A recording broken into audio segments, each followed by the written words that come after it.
Hello and welcome everybody into some Wednesday night racing action here as the drivers of the Vigilante Racing League take on the almighty Lima Bean. We are here at Richmond tonight. Some big short track racing happening here as all these drivers try to figure out their way for 200 laps around this just under a mile speedway. It's going to be a fun time indeed for one and for all. So let's all buckle on down and get on to it and start this action off with the national anthem. Oh, say, can you see by the dawn's early light what so proudly we hailed at the twilight's last gleaming, whose broad stripes and bright stars through the perilous fight o'er the ramparts we watched were so gallantly streaming, and the rockets' red glare, the bombs bursting in air, gave proof through the night that our flag was still there. Oh, say does that star-spangled banner yet wave o'er the land of the free and the home of the brave.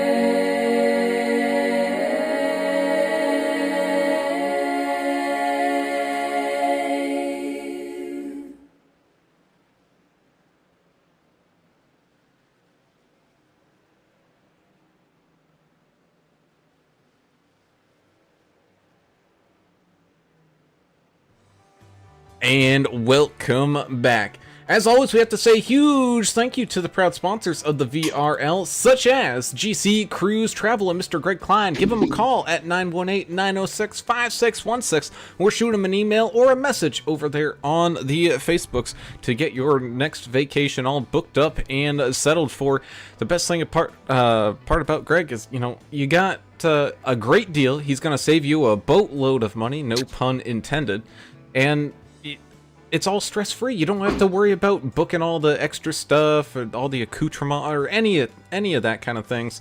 Just head on over to GC Cruise Travel and start relaxing here today. Big thank you as well to Blue Fox Properties and Mr. Dave Mayberry. Give him a call at 520-850-4189 if you're looking to buy or sell your house in the Tucson, Arizona area or anywhere across the country. Let Dave and his 18+ years of experience get to work for you and get you into that home of your dreams. And when I say this housing market, it just gets crazier and crazier every single day. You don't want to delay. Get yourself a good quality realtor like Mr. Dave Mayberry and Blue Fox Properties. And big thank you as well to D&D Race Graphics, the one and only Ricky Wittenberg, coming at you with some fantastic paint schemes for whatever NASCAR, or he's even done some formula style paint schemes or anything like that to help aid in beautifying your sim experience and getting your car the recognition that it deserves down there on Victory Lane. And of course, he does a great job with the splash screens that we share for you guys here at the VRL. So big thanks to Mr. Ricky Wittenberg and D&D Race Graphics. As always, I am Alan Brown, and I am going to share the soup of the day with Mr. Alan English, the brewmaster in general, here tonight, coming at you live from Richmond. And it's a tricky little track. It's kind of a track we consider kind of up there like Iowa, where it races not like a short track. It races closer to one of those 1.5 miles. I hate it. I hate driving it. It's fun to watch, but I hate driving this track. I never could figure this damn place out.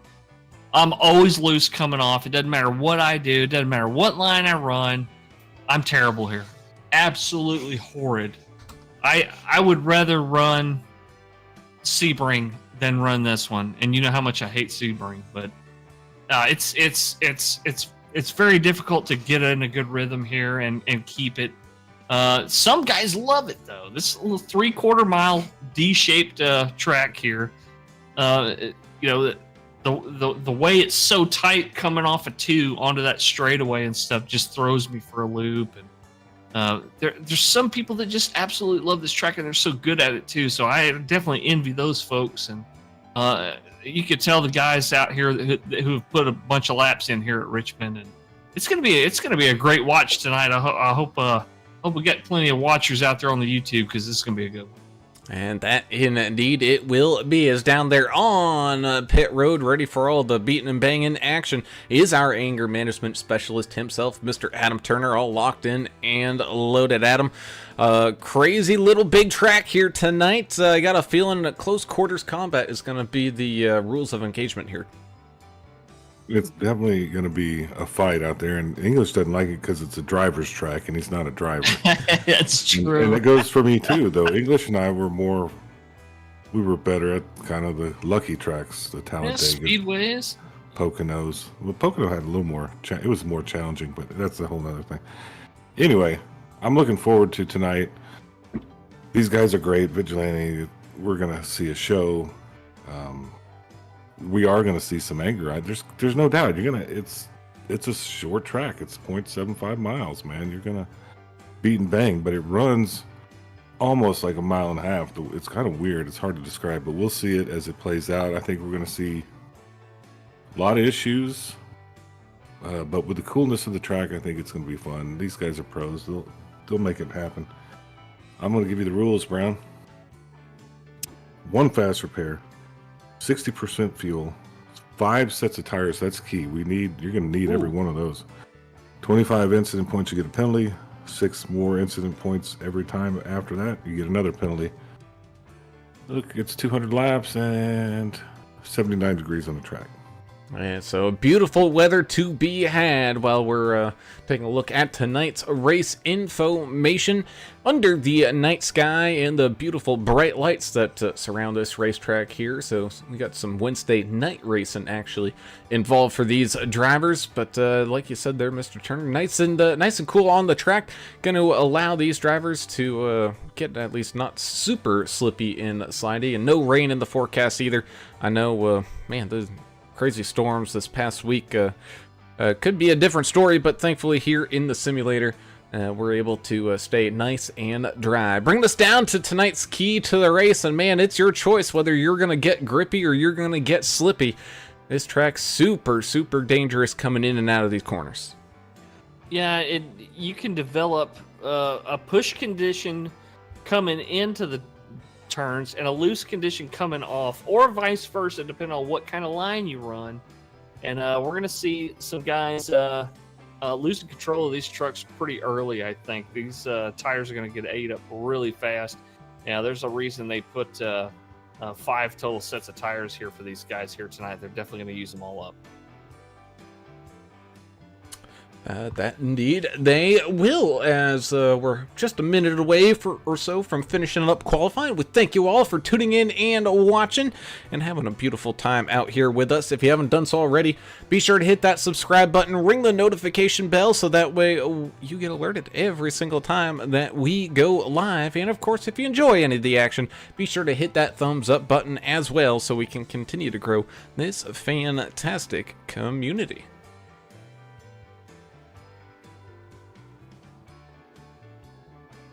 Yeah, we already got some folks out there in the YouTube chat already. Albert Anderson's Pop out there, pulling for his son Albert, saying go get him. Rhett Arnell's pulling for the number 89 machine of Craig Goodenough. Thank you for being here, Rhett. And Albert Anderson's dad also reminded us, hey, hold on to that fast repair. You really might need it here later on in the race. And Amanda Wade saying, here we go. Pulling for the 68 machine. It's like we're about to grid up here, buddy. Already? Wow. Oh yeah. Yeah, quick little 5-minute qualifying. So here we go. Let's go ahead and tell everybody where their favorite driver is going to be starting here tonight. Starting up on the front row will be the 33 of Jess Vaught. He's got the 89 of Craig Goodenough with a fantastic fantastic qualifying time up there, starting to his outside in second. You got the Milk Dud 69 of Larry Dickerson starting row number 2 in third, with the 23 of Mr. Sean McDonald, one of our friendly Canadians, up there in fourth. Fifth will go to the 55 of Ricky Wittenberg. Man, Ricky's getting after it here tonight. To his outside will be the 92 of Greg Klein. You can definitely assume some Kleining action going on around here at this short track. You got the 88 of the Silent Assassin, Mr. Mike Adamson, starting tonight in 7th. 68 of Dustin Wade starting to his outside in 8th. You got the Dustin with a Y, Dustin Eaton, the original orangutan, in the 14 machine, starting here tonight in 9th, with another one of our friendly Canadians, the 19 of Jack the Ripper Dixon, rounding out your field starting in top 10. Yeah, the 6 truck, Trevor Robertson, starting in 11th place. 12th place, Andrew Player in the 18 machine. The 1 of David Fight will start in 13th place. 14th, Zachary Hallinan in that 74 truck. The 123 of John Gallagher will start inside row number 8, and to his outside, Kyle Vaught in the 16. 28 of George Rincon starting in 17th place. 18th, Andrew Cawthon in the 10. Greg Dobson, the 085 machine, starting in 19th place. And rounding out your top 20, and outside row number 10 starting tonight, Dave, the nickname Mayberry, in the 29. 82, Mike Everidge, 21st. 22nd, America's driver, the number 99 of Albert Anderson, Chandler Paul, 72. He'll start 23rd. Starting 24th will be Kelly Keel in that 01, the number 3 of Austin Paul. Grid's 25th. 26th, Edson Ochoa in the 8. 77, Jacob Young, 27th position. 28th, Alejandro Gonzalez, 79 truck. 43 of John Curtis. 29th, 30th, Kevin Hunt in the 434. Number 7, Tim Pope. He's way down there tonight. We'll see him fight through the front. He's starting kind of in the rear. 32nd, maybe, Jeremiah Burke. These could be a little confused. Josh Bidner in the 84. Behind him, Jonathan Osborne, the 81. But following him, Scott Howell and Deion Jones will wrap it up there in the back. And in the end, it gets a little scrambled on my screen, so I could be a little off on this. Yeah, and they did add a couple of more caution laps here. Well, I kind of get things like straightened out. Get things going, fire it up. Let's get through it. And because this kind of like the hardest part of the whole night is just reading names. Reading is hard. Yeah, that indeed it is, and I apologize to people if their trading paints isn't working. I know for a fact that I have it up, and it's been running here, so it's gonna be yeah, mine's interesting. working. I can see people's paints. These computers, they probably are angry at us for something. Probably, I don't know, but well, man, yeah, that's weird. Like almost nobody's paints are. Like I got Ricky's. I don't have Jess's. I think I've got good enough correct paint there. So let's refresh that while we got a couple of laps. Maybe it'll take more time to load. Who knows? Hey, there's a Hardee's Kill Yarborough truck. Who's driving that thing on my screen? Speaking of paints, but that's the 123 of. No, it's the 29 of Dave Mayberry. Oh, okay, I see now. I hope you get to see that on the. If you can't, I mean, it is what it is. Taylor Provax out there pulling for the 33 and the 16 as usual. Thank you for being here, Taylor. The ham and cheese at Hardee's used to hit real hard in the paint. As the lights on the pace truck do indeed turn on off, which means we are about ready to go live for the first time here tonight as he peels off down onto pit road, entering that Geico restart zone for the first time. We are green flag racing here from the VRL Rocking Richmond 200 as Jess Vaught gets out to a quick and early lead. Craig Goodenough's going to tuck back down into line really quickly here. Same thing with the 55 Ricky Wittenberg, all shuffling and bustling. Oh, the 123 is starting to go around, and we're going to have our first caution of the evening. Oh, and some after effects. What was the deal with that? Jeremiah Burke smacked him. He couldn't get around him. Why was he gunning it? Yeah, Jeremiah Burke, I don't know what he was thinking there, but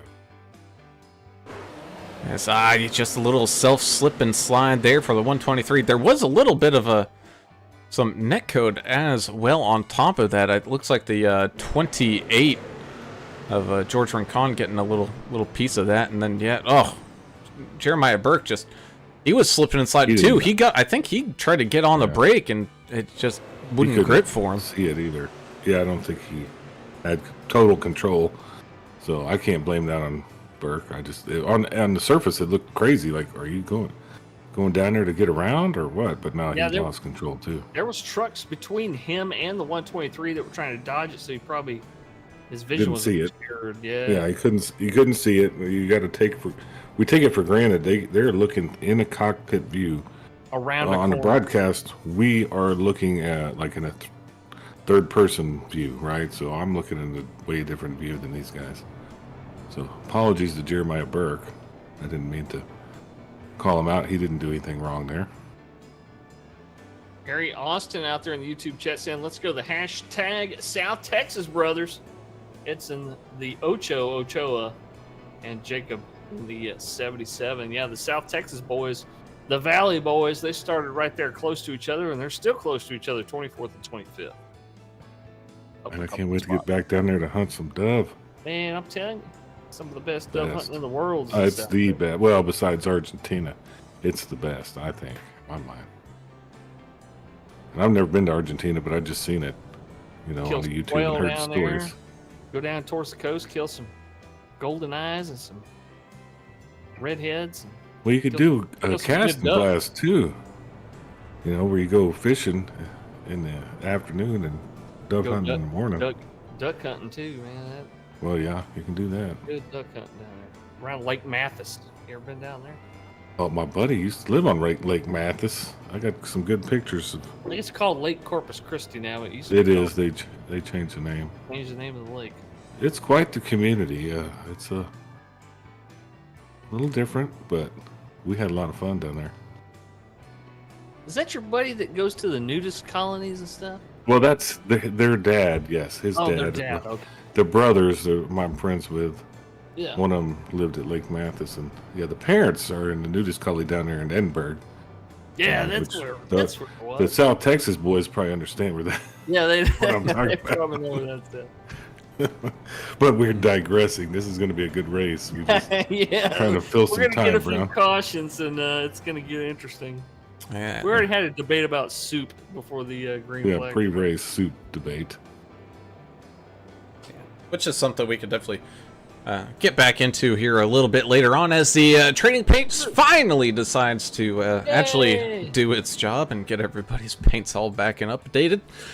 So we got to have everybody looking all spick and clean here tonight, because it'd be a real shame, because a lot of people put a whole bunch of effort into these things and they look absolutely amazing, and we definitely want to showcase people's hard work to show off their ideas and designs as the lights on the pace truck do in fact turn on off, and we get ready to head on back to the green flag here in just a second. Yeah, sometimes I had to hit was it the Shift R or Control R? Yeah, man, I had to go into like the task manager and completely close out Trading Paints and then re-upload it. Yeah. As the field enters into that Geico restart zone, and here we go once again. That 33 had just fought out in front, making use of that open track here in front of him, going from high to low to high, and making his way around the race circle here as the 23 Sean McDonald and Craig Goodenough in the 89 go side by side down the backstretch into turns 3 and 4. You got Ricky Wittenberg and Mike Adamson going to battle, as well as the 92 and the 14 going to battle side by side here. Again, not the widest of racetracks here at Richmond. Definitely can go 2 wide. I don't really see anybody trying to go 3 wide too often here tonight, especially with how close quarters this will be. But you never know. Some good racing action from the 68 and the 19 as they go shuffling off side by side. They have the 18, Andrew Player, tucked in right behind them. And then back where George Rincon is here in 18th, battling for 16th, 17th, 18th, 19th, and 20th. We got a huge battle going on as the 81 of Osborne is rejoining the racetrack after, I think, taking a quick trip down through the pits and serving a penalty. You got Kelly Keel, you got Mike Everidge, Andrew Cawthon and Dave Mayberry out there. And there's that beautiful Hardee's Burger paint scheme you guys were mentioning. Oh, baby. Somebody stepped way out there. It's a 32 machine, looked like. I missed that, but there's some traffic with Everidge and that was Curtis. I was a bit and really good racing there. John Curtis is in the middle of a storm right there with the number 3 Paul next to him. Yeah, 92 machine. I'm sorry about that. Greg Klein got super sideways in that Vigilante Force truck. Able to save it. Pretty impressive. as speaking of the 3, Austin Paul setting up a big run, dives down the racetrack trying to sneak around the 43. He's now got that position and is trying to line up the 29 of old Dave Mayberry. A little bit of squiggle traffic going on here as the 79 Alejandro Gonzalez gets passed by the 74 Zachary Hallinan, and then you got the 8 Edson Ochoa. Just not quite comfortable and in the grooves just yet. Looked like he maybe have missed a braking point or something. Shot up the racetrack there briefly before snagging that thing back under control. But we are, in fact, still green flag racing here as the 1 David Fight tries to get away from the 01 of Kelly Keel. Mike Everidge there in tow as well. Looks like pretty much up here at the front, everything's starting to really single file on out. These drivers know it's going to be a long race here tonight as we go side by side with Andrew Cawthon. Looks like Dave Mayberry there up on the high side. You also got the 28 Goodrich machine of George Rincon having a good battle. Oh, and Mayberry getting just a little snug there. Have to get out of the throttle, and that's going to allow the 43 of John Curtis to sneak on by. Speaking of the 28, he's right there with a teammate, right behind him. The 28 ditching his normal all-black Earnhardt-esque type paint for a orange Wheaties paint with Goodrich down on the rear quarter panel. Very cool looking truck. That is cool. And Deion Jones stepped down into the pits, and he's still down there. I don't know what happened there with him. Try to get a good look at that. He had a black flag, yeah. Is that what it was? Yeah. So he's still sitting down there, serving a possible penalty. Meanwhile, you got the 3 of Austin Paul still battling side by side with the 29 of Mayberry, with the 43 and the 10 trading positions up there in front of them. Jess Vaught continuing to start to drive away a little bit here. That clean air definitely helping him on out right now, almost a second up on the field. You got Sean McDonald and Craig Goodenough trying to maybe tag team on up and sneak back on up to the back bumper of the 33. Not gonna happen quite yet. 68 Dustin Wade down a couple of spots from the start of this thing. He's got the 99 of Albert Anderson trying to sneak up from underneath him. And he did. Albert made the pass there, Maker's driver, moving up some spots. Vigilante Racing Network out there joining us. That's Lori using Jess's account out there saying good evening, everyone. He stole his account? Thank you for all that you do here, Lori. Don't you love it when somebody at work would leave their email open and you'd be like, hey, oh, yeah. dear boss, whoever the boss may be, I think you were the greatest thing since sliced bread, blah, blah, blah. Or you could do it the other way, you know. She could really take advantage here. As you can hear just how much working the pedals these drivers are having to do here. Dustin Wade riding around with him in inside the cockpit, and see his actual real life camera out there. Really not in the gas all that much here at this tricky track here at Richmond. Yeah, they're feathering it quite a bit. Just trying to keep the truck straight. You got to drive with the throttle a lot at some of these short tracks, especially ones that require so much discipline, tire discipline, throttle discipline. 16. Yeah, I mean you can't just send it here. Oh, Let's just 10's send the around. track. Oh, he did. He sent it. 10 and the 29 into. Oh, getting caught up. We saw they were having a pretty good battle there for quite a while. Andrew Cawthon, Dave Mayberry, and a whole bunch of bunch of others there getting involved. Looked like John Gallagher having to stop out on the track. Same thing with the 8 of Edson Ochoa. Let's go ahead and take a quick look back and see what made it cause that 10 machine to swing on around. Jump on up to our chopper camera. Oh, just some, up, right? yeah, just some tight racing there. 10 was drifting up the track a little bit. 29 really nowhere else to go, was kind of out wide, avoiding the wall, comes back down just a touch as the 10 was trying to stay as high as he possibly can to enter the corner there, and the quarter panels do in fact get all lined on up, and then a little end of wreck spanking there from the 123 to the 129. But thankfully no heavy damage or anything like that, so should just be some quick minor repairs there in the pits for a few of those drivers. I mean, you're allowed to crowd people. That's Oh yeah.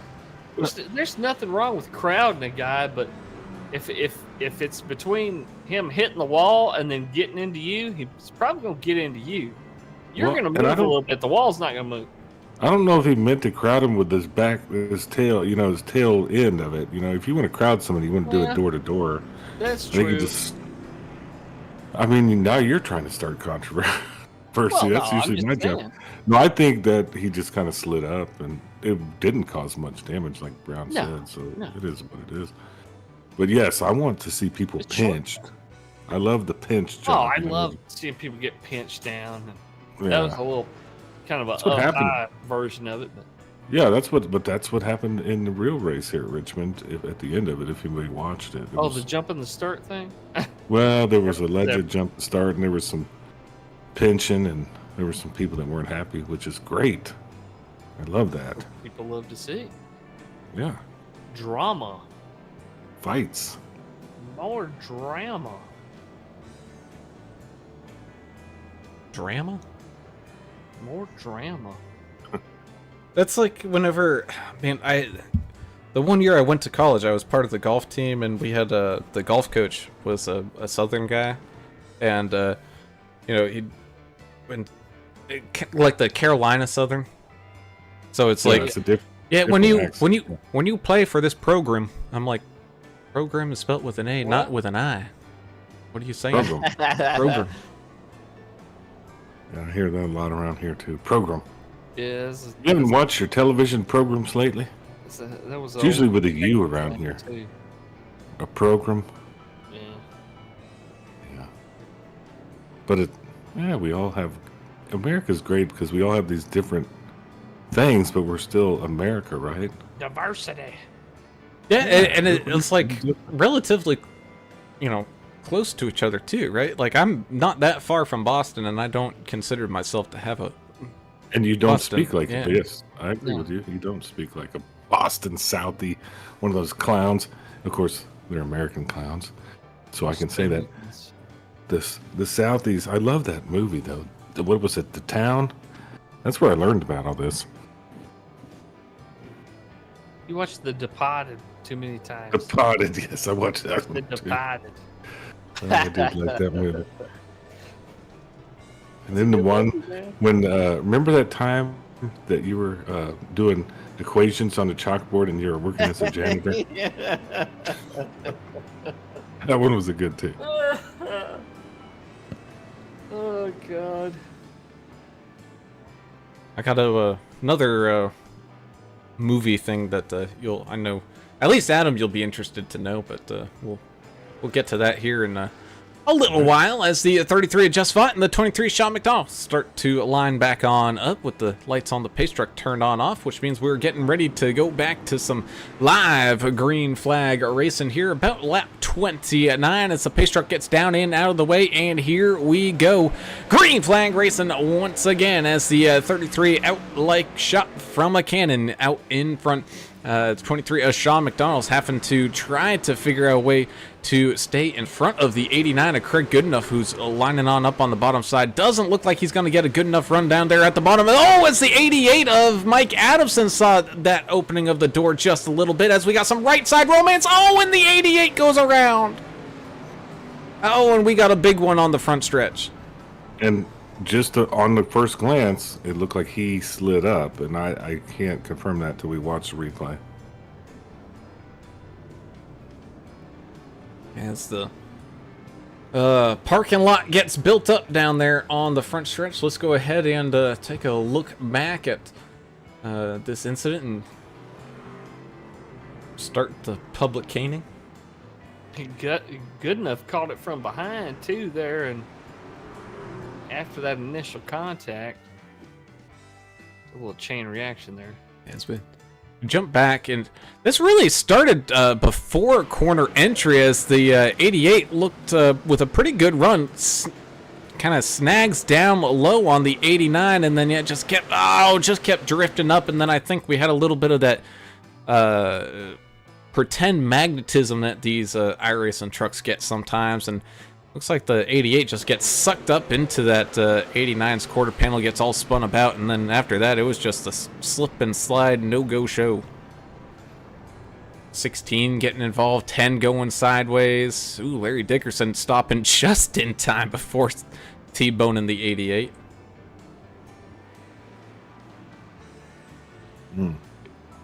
It's short track racing, man, but with a It is. kind of a mile-and-a-half feel. You're moving really, really quick here, so It's a different kind of wreck that you're gonna see at Bristol or Martinsville. Or yes, something like that. it's more like a Texas or Charlotte Yeah. where you're The higher power, speed. you're having problems coming out of 4 into the front stretch, tri-oval type of thing. Very, very similar. But the front stretch here is so fast. You know, when these guys are barreling off into turn 1, Yeah, they're getting on the they're- brakes really hard. And because they're getting into it. This is where you're trying to make a little bit of space here, Yeah. or make a move maybe. But And- coming off of turn 4, you've got a better angle than like we're coming off of 2 because of the shape of the track. yeah, You're just able But- to let that thing run wide open. You know, some racers were bumping up against a rev limiter the other night, I believe. Was that this Yeah, track? but the tires, the tire wear, fresh tires, it's old tires, traffic. It may step out from underneath you too now, Right. and I think it's really kind of a delicate, like you said, throttle control right there. Yeah, you gotta let that torque work for you, not against you. Man, we really talk like we know what we're talking about.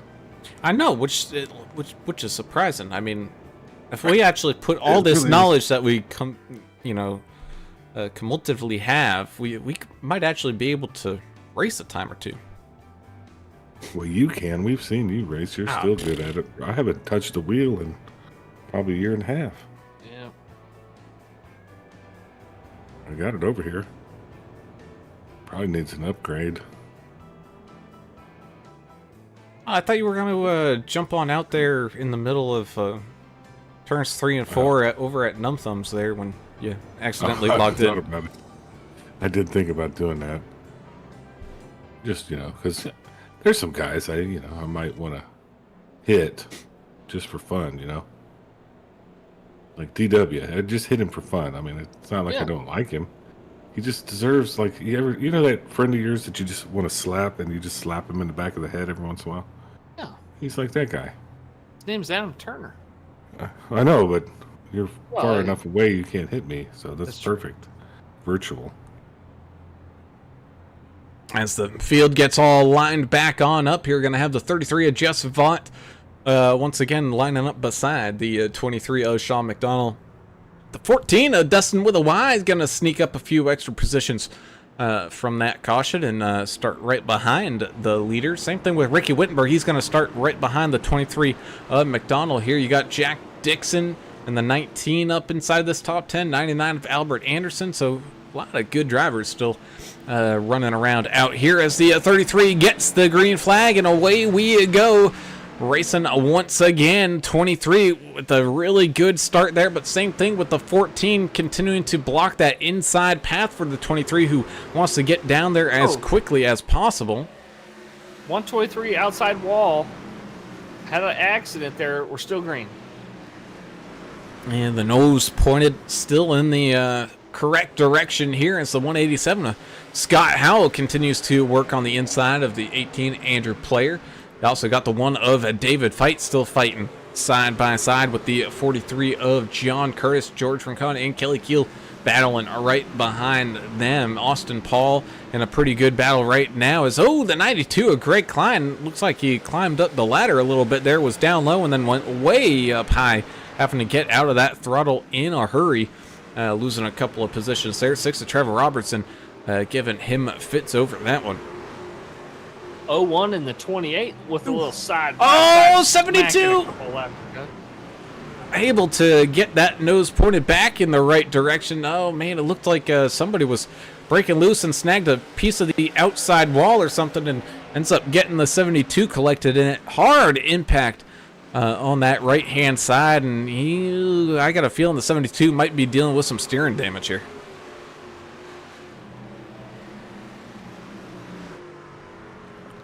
Wow. Well, Josh Bittner's up 24, John Curtis is up 20, Jacob Young's up 17, and Albert Anderson, America's driver, is up 16. Man, that is a lot of moving up, forward in a race like this. They got the track figured out, I think, Adam, and they put some practice in and know what they're doing here. Is this Albert's home track? In Virginia? It might be. As the 68 Dustin with an eye sneaks up here behind the 29 of Dave Mabry, who's trying to get around the 72 of Chan, the man down on that inside lane. 6 Trevor Robertson continuing his battle here with the 92 of Greg Klein. I'm trying to remember that track he got that win at. Well, I know, but I'm talking Track owner about... came out and talked to him. You're talking about, That's big a NASCAR track. Yeah. Hey, here either. I don't know if he claims that Brown lives in New Hampshire and just hates the dang racetrack. So. Well, New Hampshire is not the greatest track. Well, No, it's terrible. true. Terrible. Terrible. Now, well, you would think that Bristol might be Anderson's kind of home Yeah, track. could Oh, be. 88 Could of be Mike closer. Adamson, slow on the racetrack. Oh, and he goes around. I just heard an engine blow. Is what I was trying to get. I think it was Adamson's.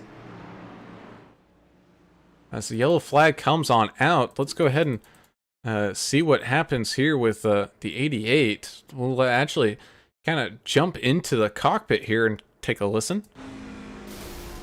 Oh, it was the 88. It just blew up on him as he was making his way, and he tried staying out of the way, saw a little bit, yeah, just kind of in the middle of the track with no power, people running up quick behind him, and oof. Gets all turned around. So unfortunate there for the 88 machine. Don't know why the engine decided to call it quits, but it did. He's got a meatball flag, and so does Scott Howell, driver of the 187 machine, the murder, death, kill machine. He's going to have to come down and get pitted. Ruthless. Or what are you, a member of the Insane Clown Posse? Oh, Are you one of those people? If you don't know what 187 MDK means, you got to watch Demolition Man. I've heard it in rap songs since probably the 90s. I don't listen to rap music. So Well, I mean, I'm a versatile. I listen to it a little well, bit. sure. And I did back then. You listen to Eazy-E and all that. Oh, man, he was awesome. I loved Eazy-E. Don't kid yourself. He was awesome. Really think the government might have taken him out, too. I'm not sure what happened to him. But I won't get into, conspiracy stuff anymore. I'm trying to behave. Turning over a new leaf? Yeah, I'm done with it. I'm afraid that somebody might knock on my door. I see how these agents just start knocking on people's doors now if they leave it. Like a mean tweet or something that somebody doesn't like, they'll come knock on your door Or and if you start leave a asking you trash can questions. on the curb or something like that, yeah. No, that's usually just some code enforcement clown. No, I'm not worried about that. The more important stuff is you can't say mean things on the internet, and disagree with anybody that's in control. Yeah. Like I said, I was trying not to get into this tonight. I'm trying to keep this clean, guys. You're baiting me, English. Oh, I never do that ever. Oh know. It's a fun race still. I really do enjoy this track. You got good little runs, and you're gonna have an incident. I mean, I think that's typical of a track of this size. Edith Anderson is here. Thank you for being here, Edith. Team Anderson well represented out there here tonight. And couldn't see us last week, but thank you for being here this week, Edith. Albert's doing pretty well. Yeah, he's moving them on up. I don't know. I guess the caution and the people taking pits changes it, but he was moving up really quick up the board early on there. Every time you say moving on up, I think to a deluxe apartment in the sky. My mind always goes there. Yeah. Oh, yeah. It's a great show. It sticks in my head. The song sticks in my head, Yeah. I always wanted a deluxe apartment in the sky. They finally got a piece of the pie. Yeah, they did. I mean, there were some great shows in the 80s, That's too. Great theme songs back then. 70s and 80s, What about Three's Company? That was a fun one. My wife's been on a big kick here lately watching Sanford and Son. You can't go wrong with Love that. that. Golly. Red Fox was one of was a kind. genius, man. He was funny. Sure was. Here we go, Brown. As the pace car peels off down onto pit road, 33 and the 23 once again with the green flag out, refired on up, and I think the 23 has started to learn a little bit here what the 33 does here on these restarts. Kept it really close there for a long time before the 33 just having the run down there on that inside line just gets away. The 14 of Dustin with a Y not able to make use of that great start from the 33. As the 74, Zachary Hallinan looking really good and racy here right now. Up 11 spots, going side by side up along the outside wall around the 14 machine. 84, Josh Bittner. 085, Greg Dobson in tow there in one heck of a heated battle. Same thing with the 79. Oh, the 434, Kevin Hunt just gets a piece of that outside wall as we're almost going 3 wide here. 18 of Andrew Player diving down to the bottom. 89, Craig Goodenough just caught up in the middle with nowhere to go. We got a little bit more 3 wide here with Kelly Keel in the middle for a second. Mercy. And again, not really a 3 wide racing track as Albert Anderson finds a hole and then sends it on 3 wide with the 123 out in the middle. 55, Ricky Wittenberg along the far outside lane there. Oh, Jack Dixon having heavy issues down there on the front stretch. Looks like he took a quick trip through the infield grass. Let's go ahead and take a quick look back at what happened with Jack as the 3 just comes down just like a foot, and 19 really nowhere else to go. Takes that trip through the grass, keeps the nose pointed straight though, so no real damage for the 19 as we continue to do battle here in the mid pack. Yellow's out. 43's around. Watch the 1 as well. He saved it. David Fight. I don't know what else happened. As looks like the 43 just gets into the back of the 1. 43 goes around, and yeah, like you said, the 1 machine able to save it. Oh, poor Mike Adamson just cannot catch a break here tonight. He's in it. With nowhere to go, gets into the back of the 43. He hadn't stopped getting hit. You know what Mike Adamson's saying right now? He's like that Denny Hamlin meme where he's just saying, that's short track race. Probably not saying that. Maybe so. He's... I mean, sometimes you're the windshield, sometimes you're the bug. As the drivers come on down onto pit lane, get some fuel and maybe some tires here, as we're about a quarter of the way through this thing. That was in a Mary Chapin Carpenter song. I remember that. What? The windshield and bug thing? Yeah. What made you think of her? My mom used to. I mean, that had to have been the 90s, early 90s. It was the 90s. Lori out there saying Sanford and Son is the best. I loved it when Esther and Red Fox would get into it. That was the greatest, and then I loved it Oh man. when Red Fox would always be like, it's the big one, Elizabeth. I'm coming home. Elizabeth. I'm coming to see you. I'm coming home. And then you call Lamont a big dummy and say, "How'd you like 5 across your lip?" Oh man, good television. Remember man. Rollo and Grady would come over there. And Yeah, I remember Grady. it was some kind of ordeal. My wife said that she works for a government agency, and she said they had to watch a fraud video, and part of it was the Grady trying to cheat the Social Security office out of money or something. It was so funny. Oh man. A training video, but it was Sanford and Son. That was hilarious. Well, you got those PowerPoints for the death by PowerPoint. You got to throw in some funny videos. You big dummy. Yeah, that was great. Great. I mean, there's a lot of great shows from that era too. In the 80s, 70s, 80s. Oh, Really the heyday. Turner. So the movie that is in the works, Yeah. it is in fact starring Adam Sandler. Okay. Oh, I know what it is. I saw this. Did you? The astronaut. They're going one? to do another Happy Gilmore 2. Yeah. Get That's out going of to be here. fun. Yes. They are. And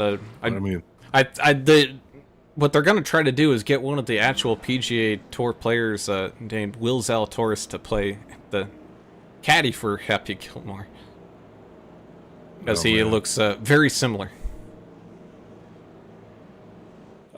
I don't know. Adam Sandler has some funny stuff out there. It's like he's one of those guys that you either love him or you hate him. I think Did you he's see pretty Grown funny. Ups and Grown Ups 2? I'm like, they're trying. No, I didn't see that. Did you see Little Nicky?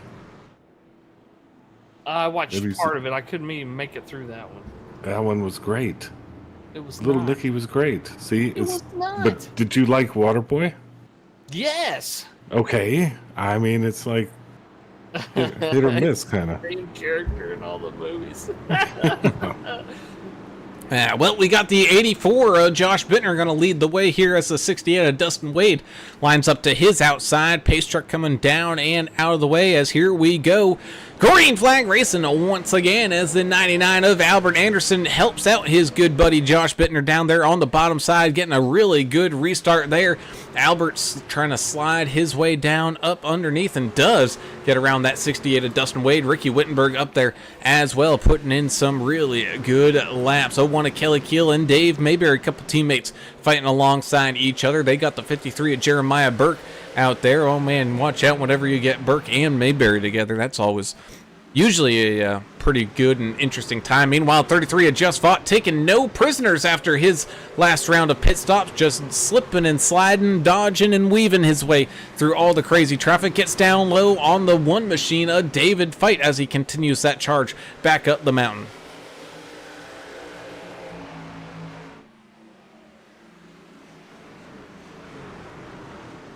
Side by side goes the 68 and the 55. Ricky Wittenberg down low gets the position on Dustin with an eye as the 3 of Austin Paulo goes side by side with the 81 of Jonathan Osborne. 14 of Dustin with a wide. Dustin Eaton goes 3 wide down low. 72 of Chan, the man stuck in the middle. He's going to stay stuck in the middle as the 19 tries to sneak by on the bottom side. I was trying to talk, but I had myself muted like a dummy. Dave Mayberry's around. Oh, big. Oh, we got dead people. No. Oh, and the 123 goes flipping. Oh my goodness, the barrels had stopped a couple of trucks and other people were hitting them and they did not give at all. Yahtzee.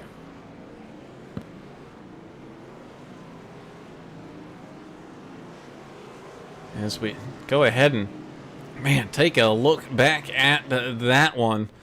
Goodness gracious. Definitely going to have to bring out the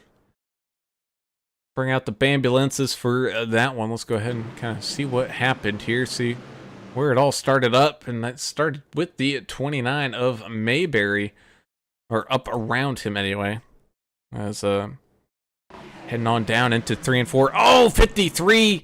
I wasn't expecting the 29 to maybe break so early. Gets into the back of Mayberry, who gets loose, starts to spin it on around. 0-1 Achille Keel getting caught up into it. 123. Oh, he gets snagged up and then kind of like quasi T-boned by the one, pinched up against those barrels, and then just the flood of traffic coming on through, and the 123 goes for a flip. He definitely lost his lunch on that deal, flipping over like that. Not a good time for Gallagher in the 123. No, that's weird. Wondering if, well, we can see the back of Mayberry, as you can see all the chaos ensue, heading through turns 3 and 4, slipping and sliding. Oh, man. And then just the absolute flood stream of traffic with the racetrack blocked. Well, Laura, you're laughing now, but you're going to be laughing when you got to watch all this race footage here later on, or tomorrow, or a month from now when you get finished watching all of it. She's gonna run down to Trader Joe's on Friday, pick up like 6 bottles of wines, and I'm telling line you. something up for Saturday. So I was just talking about Ripple, but I think Fred Sanford called it Sham Pipple. It was champagne mixed with Ripple. I think is what he called Sham Pipple. She's going to be definitely going to be having to have some helpful beverages to get her through the race review. Oh, show.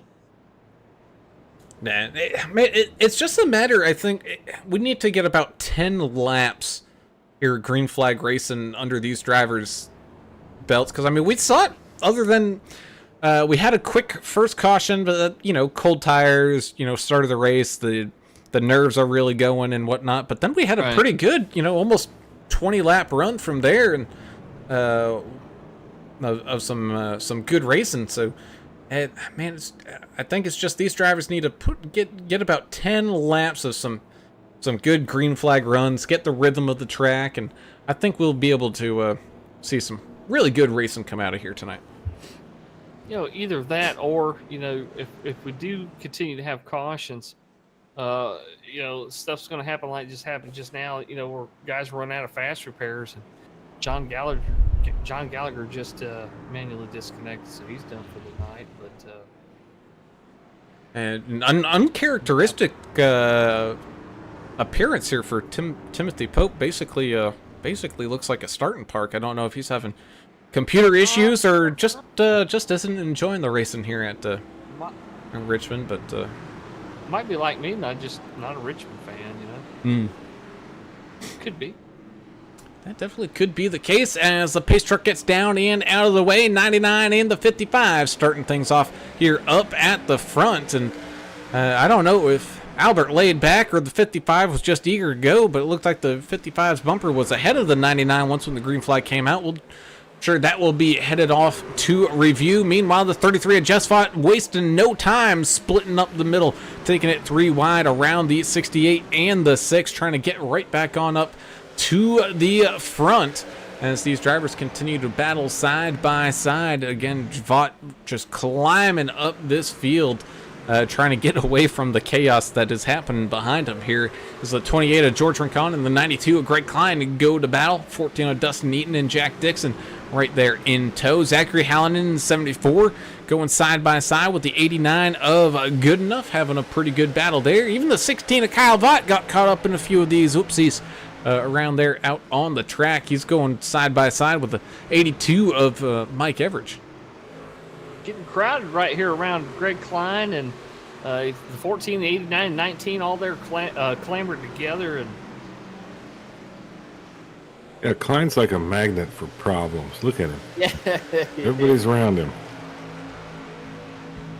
He's a good racer, man. Hey. He is. Well, what I'm looking at is the the newly dubbed, as I'm dubbing it here, fastest chicken in the South, got that Canes machine, 77 of Jacob Young, going to battle here with the 29 of Mayberry. I love it, and I love Canes as well. The sauce is the best thing about that place.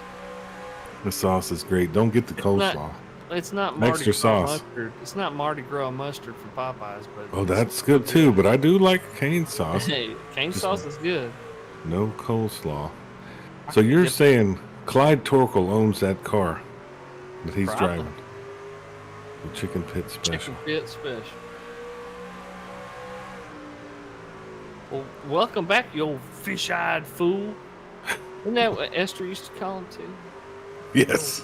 You old fish-eyed fool. Oh, down Yeah. on the bottom side and then slinging it back up the racetrack. Kevin Hunt, jumping into some traffic there and going immediately 3 wide, 43 then 1.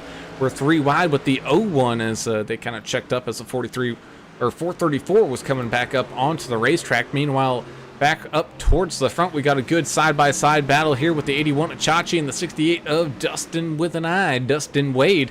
89 of Craig Goodenough out there in that battle as well. Goodenough really showing some speed here tonight, qualified really well, just been kind of struggling inside of this traffic here a little bit. Traffic's been something else for these guys, and just trying to manage your way through it.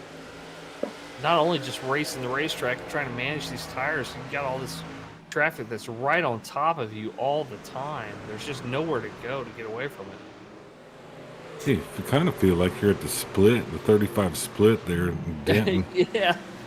You know, Or the one. Which way do down I go? south, yeah. do I go this way or that way? Oh, I have no choice because somebody's about to run me off the road. It's worse than the one at like Carl's Corner, south of Dallas. The south side, yeah, the north side's That's worse than the easy. south side. Yeah, I agree, but it's getting bad down there now. Don't kid yourself. That South Hillsboro connection. It's just more lanes. They have more lanes than they do in Denton. But Hillsboro, that's what's happening here tonight. Huh? Hillsboro's got to be one of the most common like county names. I've seen so many Hillsboro counties. Like I live in a Hillsboro county. No, well, it's Hillsboro. The town is Hillsboro. Oh, In is this it? incident, I think what's the county? Maybe it is the same as the county. West is right there, the home of Willie Nelson. Don't kid yourself, Albert. Or yeah, what was that? Albert, I think he's from. It's right in there.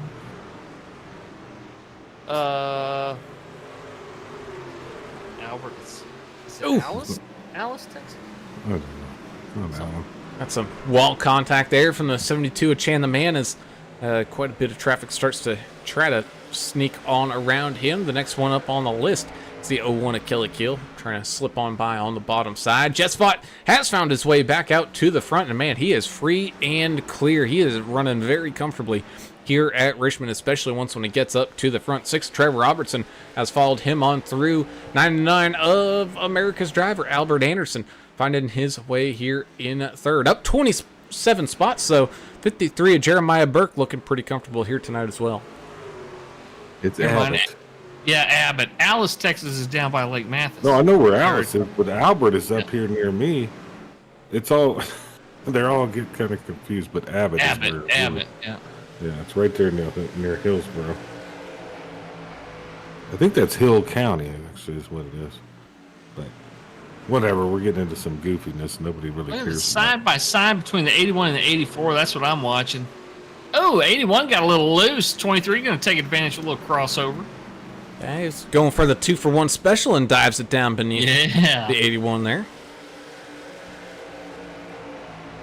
That was a good little battle there. Yeah, that it was. Oh, one of Kelly Keel slipping and sliding and bumping his way down through the infield here at Richmond.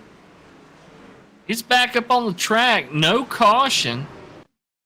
But see what happened there. Oh, just a little bit of maybe too much go pedal there coming out of turn number 4. Easy to do, especially once you start getting some tire wear in. They're getting some now. But lap 54, 44, a lot of these guys pitted out. 40 laps here at Richmond. That's a whole tire run, basically. And just about here. Lap 85 out of 200. Quickly approaching the halfway point here. We got the 14, Dustin with the Y, and Zachary Hallinan going side by side. Got that 84, Josh Bittner, kind of tucked up right behind him. He's trying to find a way around right there, but it's very difficult to do. There's no real dominant line right at this point, right where he's at anyway.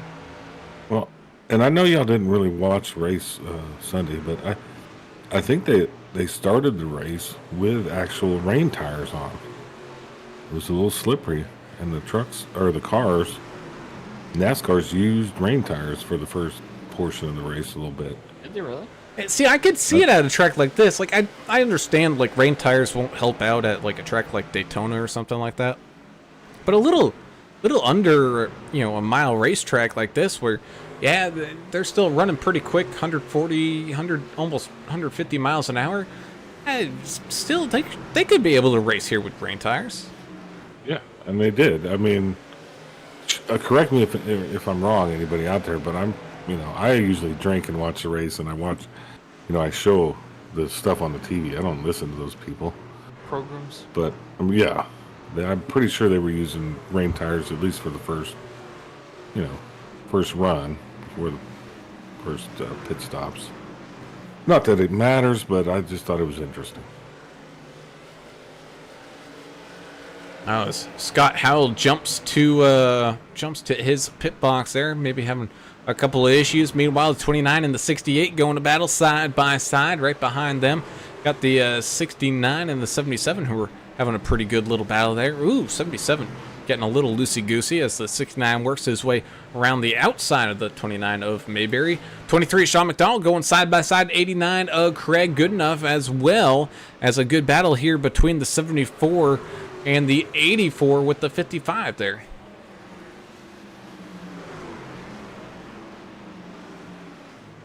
And that battle's not over either. 55 not wanting to give that spot up. He's kind of put pressure on the 84's back bumper. He's not going to complete a pass on the outside here, but he's looking the outside. I think that was more of a case of he understood his teammate and Josh Bittner there was running faster, and he wanted to let Josh by, but he didn't want to let the 74 easily by and try to let Josh kind of get a little free space there. Good call. Yeah, hold him up. If you can't get around your teammate, at least hold up the guys competing against both of you. So that took a little teamwork and some coordination, but did get the job done. Again, nothing too illicit or illegal. No like blocking or nothing like that. Just some strategic placement of some vehicles. No ill intent there at all. Yahtzee. Are we sure? I mean, are we sure there's no ill intent? We don't know what's in these drivers' heads. They could have hate in their hearts, Brown. We just never know. And in fact, that is correct. You just may never know. Just like you may never know when what some of these drivers might want to request as their funeral song, or the song that they would like being played at their funeral. A funeral song? Yeah, I got about. What are we getting into? I got about five names that. Are you kidding me? We're doing this. This is macabre. It's a little bit. Wow. I wish English was here, but yeah, I'm down for it. Whatever. I'll wait for. I thought we were talking walk-off songs. Well, we're doing funeral songs. Isn't a funeral song just a walk-off song? It's the ultimate walk-off, is it not? It really is. If you think about it, well, maybe they're gonna have some fun with it. Then I see where you're going. Yeah, I always think of sad songs. You'll be surprised by some of this list. I think you'll enjoy. Okay, I can't wait. We're almost going three wide there with the 29, the 77, and the 68. Yeah, this is one of the Lori Pole. I love it. Data gathering. Us. You don't tell us. You don't ever tell us what the topic is, so it makes it more fun for me anyway. As 68 of Dustin Wade comes on down and into the pits. Some green flag pit stops there for the 68, 74, and the 23 going to battle here side by side. We'll wait for English to discuss some of these songs. Yeah, I think he'd enjoy this. We'll have a good banter on this one. We still got good racing. Hallinan in 8th. He's kind of on that high side currently. And I don't think you were here. I think you were Yahtzeed away at the moment. But me and English were discussing under one of these cautions that, man, once we get about 10 laps of green flag racing, these guys really can kind of figure it on out, get the feel of the racetrack, get the rhythm of the racetrack, and that's what we're seeing here, a nice long green flag run. Yeah. I like that too. But I know we're going to hopefully see a crash, at some point again. But I do like this long run. They're kind of getting into it, getting in the rhythm. Man, we're even seeing some green flag pit stops come on down and in, and got Jeremiah Burke hitting his pit box. Same thing with the 81 Jonathan Osborne hitting his pit box. So starting to bring out the little bit of a strategery game here at just past the halfway mark. 99 trying to stay out in front of the 19 and hang on to that current podium position here. Got Amanda Wade definitely saying, yeah, they 100% started off with wet tires. And Pennick Racing 434 saying, let's go Dickerson, keep digging, bro. And digging he is. He's down 10 positions on the day, but he's been slowly working his way back up that leaderboard. Just outside of the top 10 right now. It currently sitting in 13th, but he does have some targets lined up here in front of him, like the 28 of George Rincon. Yeah, don't forget the 69 had that pre-race penalty. He had to drop to the back of the field after qualifying, so... All right, English. Yes, sir. You stepped away. Brown, give it to him real quick. I'm interested in this. Okay.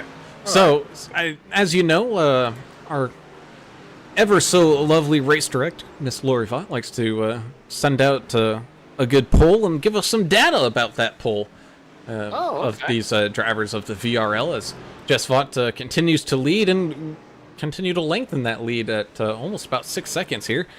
So the most recent one is, if you could pick the song to be played at your funeral, what would it be? And we got some of the driver answers for that one. I know for a fact you'll enjoy this one here, English. Mr. Andrew Cawthon says The Ride by David Allan Coe. That's a pretty good one. I like that song. That's a good song. Good song. Oh. Greg Dobson saying Calling in Sick by Weird Al Yankovic. That's a good one. Okay, we're having fun with it. We're not just like go rest high on that mountain stuff. Oh, yeah, yeah. We got as a good battle here between the 69 of Dickerson and the 89 of Goodenough continues to unfold. Mr. Jones, Mr. Dion Jones, our good buddy, says The Time of Your Life by Green Day. Okay. Oh, that's kind of a sad one, I went to a military funeral, and the guy played at his own funeral. He played Strawberry Fields. It was so strange. What a strange song, first of all. And the guy died accidentally. He electrocuted himself. And he was in his late 20s, yeah. And they played Strawberry Fields at his funeral. It was his family. I'm confused already. Yeah, it was. This is an interesting topic, Brown. Keep going. No, that was it. No, that's it. No, I know, but Brown's got more. I think he's got a couple more walk-offs. Oh, okay, go ahead. Oh, Ocho is around real quick. I don't know if it's going to be a caution. Oh, the Ocho machine down on the apron. Oh, he's trying to get it back turned around, and he does. Ooh, that one was. Man. That one was tight. Good job, Edson. Trying to keep the green flag run going. He knew just how far to back up without causing the yellow there. Ricky Wittenberg down into pit lane, getting some pit stops done as the kind of off-cycle-ish cycle. Oh, 6 of Trevor Robertson comes on down into the pits, all slipping and sliding. Gonna have to watch out for maybe a flag on that one. George Rincon also making his way on down into pits. Mr. Gias Vaught saying he likes him some AC/DC on the way out, saying some Hell's damn. Bells and Highway to Hell. Oh, There you go. okay. I mean, I like it. I'm down. I don't think he's going to hell. He seems like a Thrill. nice guy. That'd be cool. Yeah. They shoot the thrill when the hearse is carrying me down the road, like on a PA. Oh, and with some horses maybe and a horse-drawn hearse, you know? Well, I would want, man, English. I could see you, going out like down the street. They'd get like a F-18 or something to put you on the back of, Yeah, some running the giant- afterburners Drop me while out of the taxiing. bomb bay of a B-52 from 40,000 feet. That'd be kind of cool. Like your body or your ashes? My body. The whole thing? Yeah, the whole thing just drop.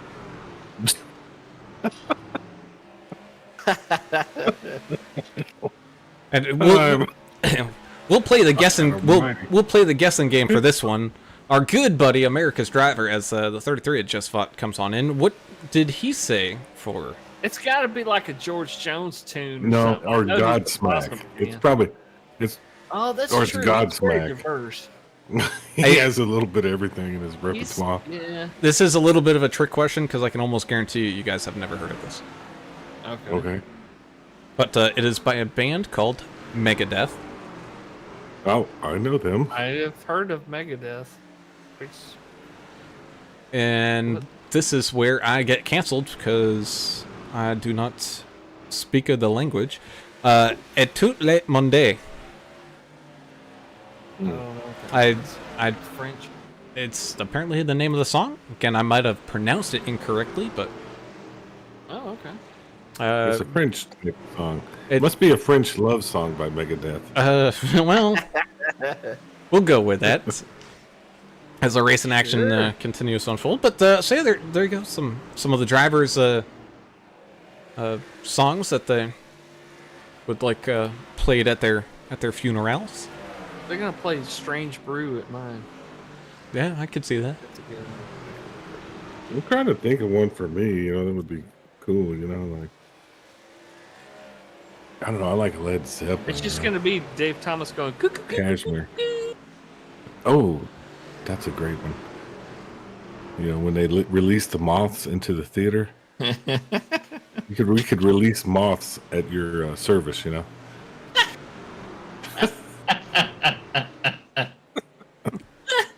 Oh man, I don't know, Brown. For me, I don't want anybody to be sad. I never. You take don't have to myself make. too It doesn't have to serious. make people sad. I want to do like a Yeah, prank video, you know, where I'm pranking people from the grave. Oh, have you seen that video of the Irish guy? So an Irish guy was getting buried, and what they did was he I think he was dying of cancer or something. So he knew it was coming, and he decided to record a video. They're all standing around the casket, and it's of him like knocking on wood, saying hello. I did see that one. That was Pretty fun. kind of funny. Larry Dickerson's coming down to the pits. Same thing with Zachary Hallen, and then Craig Goodenough down onto pit lane there. A good green flag run here. Hopefully it sustains through the pit stops here so everybody can cycle through. Let's see. Yeah, and that's the trouble here with the short track like this, especially with the cautions that we have had. People have all kind of separated themselves onto some different pit strategies and different pit laps here, so it's interesting to see how things cycle on around. Like we got the 84 Josh Bittner out in front, but he last pitted on lap 63. Same thing with Dave Maybury, who's currently up running in second, who last pitted on lap 63. Andrew Player last pitted back on lap 64, and he's in third. And then you got the 33 of Jess Vaught, who last pitted only a few laps ago there on 113, now working his way back on up. Jeremiah Burke last pitted on lap 99. So you got a whole mix of different pit times and strategies, and it'll definitely be interesting to see how it all comes on out. And as they spread out like this, there's more clean air available for everyone. So that's always a great thing for these drivers. When you need all that forward grip. Yeah, the Andersons out there discussing what's with all the funeral talk? Well, it was the poll question that they put to the drivers about what song they wanted playing when they went to the great beyond. Ray Silva's out there saying, let's go Edson and Jacob. So the South Texas boys from the Valley got some great support out there tonight, along with Team Anderson. Yeah, and I mean, we can lighten it back up. I got some. Yeah. I got some more stats. Okay. Like the next question because we were talking about movies a little bit earlier, as we're seeing some good side-by-side racing here with the 10 and the 28 making their way around the 6 of Trevor Robertson, who's I think just trying to get back up to speed here. The question was, if you were in Days of Thunder, who would you want to play you? Oh. Like a real driver or an actor? Could have been both. Whew, that was close. And the 8 and the 43 with some close contact there. Did unfortunately miss it, but there's just a beehive of activity here. Oh, the 8. Man, he is running loosey-goosey out there. If you could have an actor play you? It could actor or really anybody. Okay. So, for example, Albert Anderson, he'd want LL Cool J.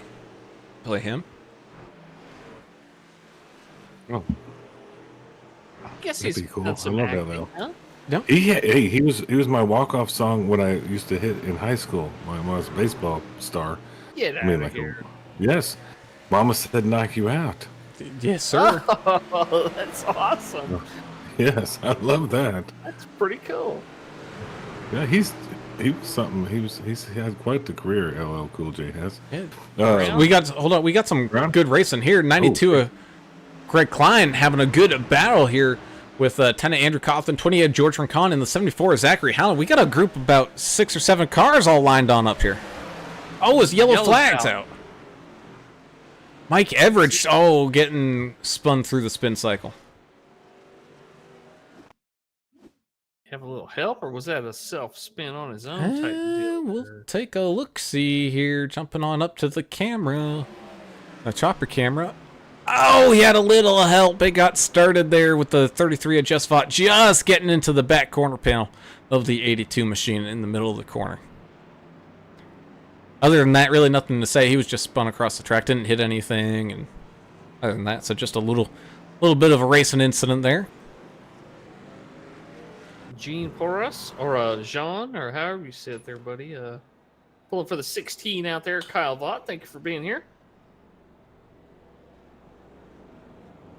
Back to the Days of Thunder thing. Mayberry, he had a tough choice because he was trying to find actors who were just as good looking as him. Yeah. So he elected to choose Tom Cruise. Come on. It's pretty weak. Get over yourself, Mayberry. That's not even realistic.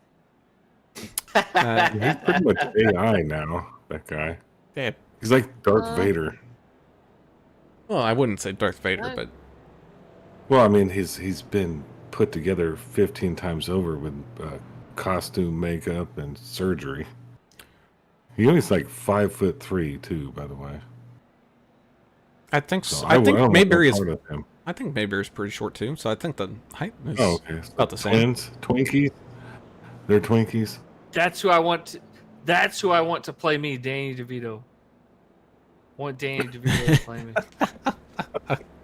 I said something about twins. I'm like, oh yes, Danny DeVito. I can see that. And I'm gonna have to be Arnold Schwarzenegger. So we could. Oh, so whenever you get past, you just say, "I'll be back." Yes. Earl Evans said Bert Kreischer, one of the Oh, that current guy's great. comedians. Comedian guy. Yep. He's funny. Larry Dickerson said he would like Ricky Bobby. Ricky Bobby. See And that too. yep. And Trevor Robertson wants the old Marky Mark, Mr. Mike Wildbag. Wow, bag. Do they still have that burger joint? Hey, Wahlburgers. Is it like a thing up where you're at? I mean, it's not like huge. There's only a couple of places Oh, okay. spread out around Boston. Did Is you that his see where? brother that made a hamburger joint? Yeah, his brother's a chef or something. Did you see what? Did you see where? Didn't Denny Hamlin buy the house from Talladega Nights? Ricky Bobby's house. I don't know. I think that was a thing. I have to go back to the Googler machine. Man, I would have preferred to see that go to like I know, Clint right? Boyer or somebody like that. Like Chastain or something. I would have bought it for Chip because Chip was so mistreated in that movie. Them kids Yeah. talked so I terrible to hated him. Chip. They threw his war medals off the bridge and everything. I would buy that house and give it to Chip. Yeah, he deserved it. I mean, Sure. he should have been. He should have inherited that house after all the pain and suffering. This is the dumbest thing I think I've ever talked about on there. Hypotheticals about Well, Grandpa Chip. you're the one. All that he brought ever that did up. was make a hot daughter, and that was. Oh no! Oh, there's the Contact crash. under caution between the What is 28 and happening here? 69. Rincon just doored 69. Well, that was weird. All right. All that coming back to the line. Here's the lights on the pace truck, and the pace truck peels on off, which means we are green flag racing here once again with the 33 starting up at the front, getting that great restart like he has gotten all race long. 19 of Jack Dixon and Albert Anderson head off to battle as the 099 sends it on down to the bottom side, trying to pick up the run. Still going to be side by side as they go through turns 3 and 4 here. 14, Dustin Eaton fighting his way up through some traffic. Sorry to cut you off there, buddy. Oh, you're good, man. I lost where I was at. Oh, so 3 wide back here. 77, 69, and the 6. 3 wide to Richmond. Not easy to do, but these guys are doing it.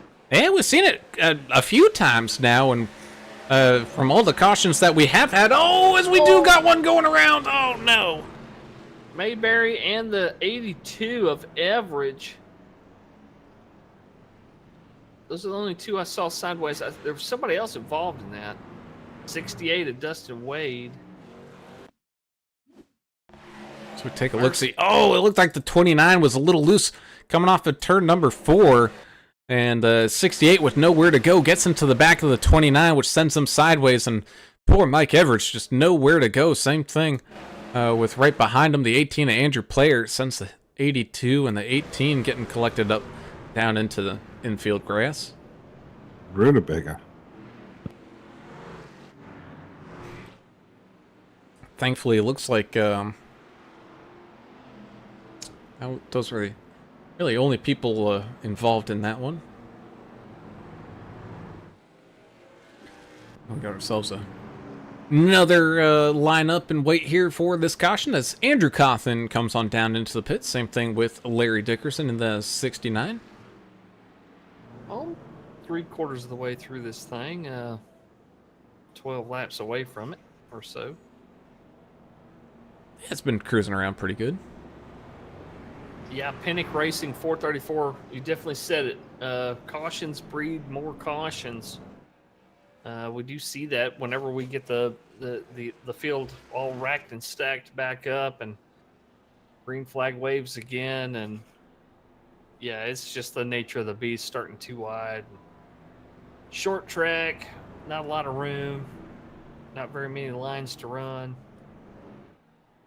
It is what happens. How about Just Vaught on these restarts? He's got this thing figured out, like right where to be, right when to hit the gas when the green flag drops. He's just got the restarts figured out, and he just pulls out away from everybody. A couple of drivers, though, Alan, were giving him a run for his money earlier in the race. Sean McDonald, one of them.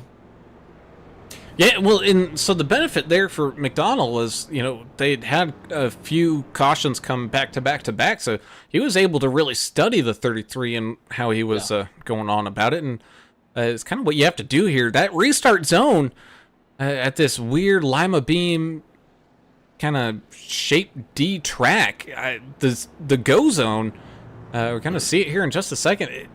You aren't completely out of turn 4 when it's coming around. So you're hitting the gas while you're still turned. Yeah, you're only 3/4 of the way through the turn there, and then that short little ways until you get to the center of the tri-oval. You know, all that's one big turn basically. You know, the backside of the letter D basically. But yeah, that's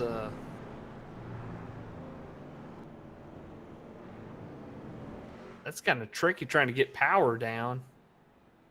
But you can get the nose of the truck. I guess if he knows exactly where to point the nose and what kind of line to take, you know, you might be able to run it wide open and keep it straight. I'm not really sure there. I don't know what the strategy would be here.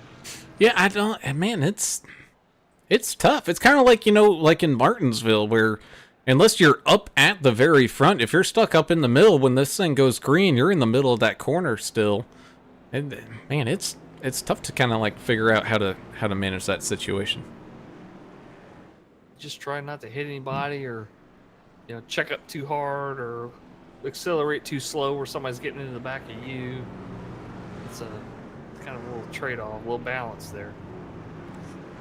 As the lights on the pace car turn on off, I would, if I was in Days of Thunder, who would I want to play me? It would be Jeff Goldblum. Jeff Goldblum. That's a good one. You know, just tall, skinny, and just a little weird. He's so strange in the best ways. He really is.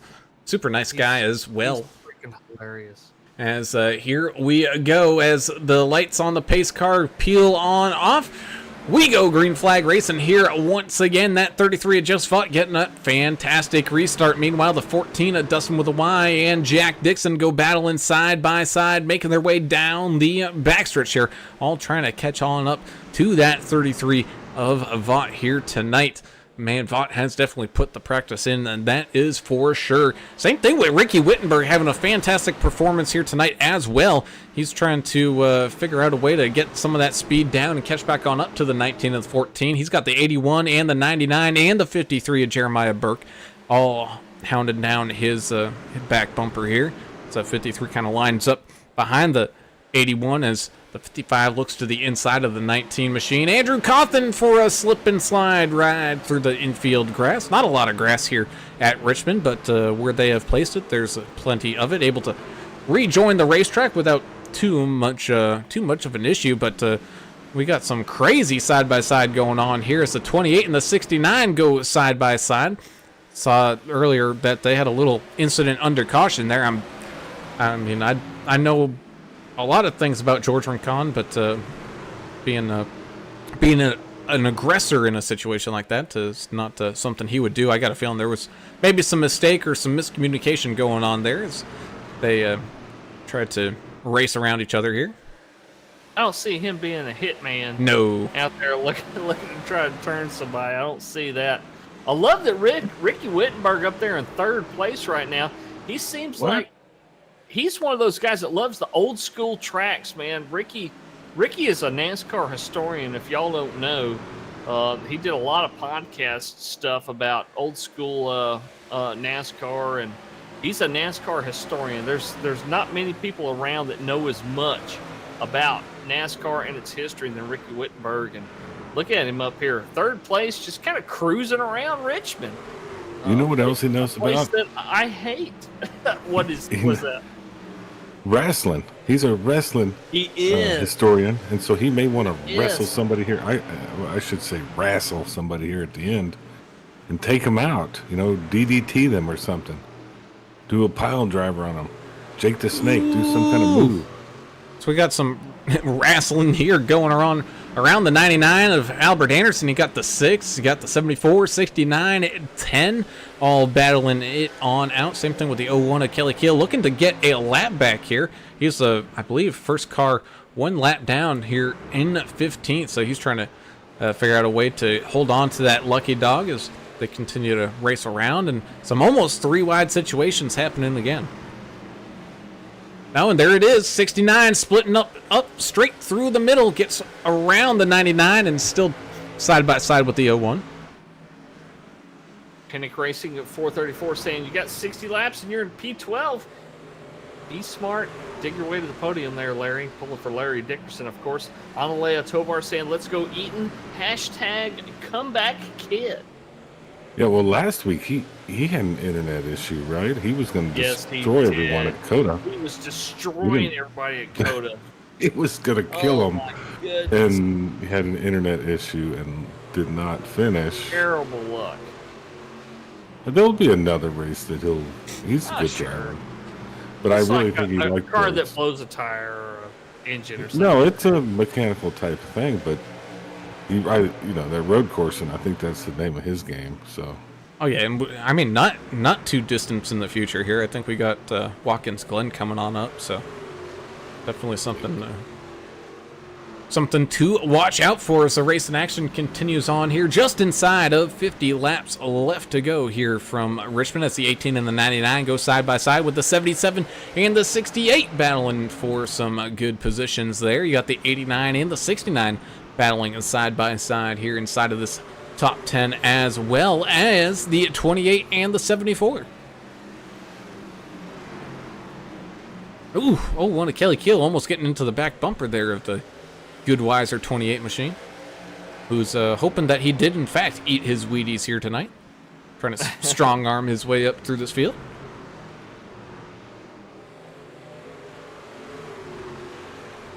Kelly Keel on the receiving end a couple of times of some contact, and of course Kelly also, trying to be aggressive and be safe at the same time. And speaking of drivers who have had a rough time, John Gallagher has called it an evening. Same thing with as we got 74 scraping the outside wall. 187 Scott D. Howell calling it a night early here. 88 Mike Adamson, man, he hit just about everything, and I think even the pace car hit him, just having a really rough night. Ends up calling it an evening, throwing it back up on the hauler, and as well as the 23 of Sean McDonald. Down on the pits and been in the pits for a little while has been the 3 of Austin Paul. He's marked there in 31st, and everyone else still running around at this racetrack here tonight. Austin Paul, if he gets that thing fixed, he can come out and maybe make a couple of attrition positions up. He's 40 laps down. What do we got left? We're closing in on 40 laps. So could technically make up a couple spots. He's only got a couple laps left before that's going to be worth a try, though. Then he might as well just stay there. As we're looks like almost going 3 wide here once again. The 72 of the man Chandler Paul, kind of electing to use a cooler head there and back out of the middle of the racetrack. As his back end starts to slip out from underneath him, but able to regather it up under control. How about this? Ricky Wittenberg battling for second with Jeremiah Burke, who we saw in an early race incident, started in 31st place. Jeremiah Burke running in second position. Ricky Wittenberg, who started in the top 5, is battling for second place with Burke. Holy smokes, man! What a great race up front here.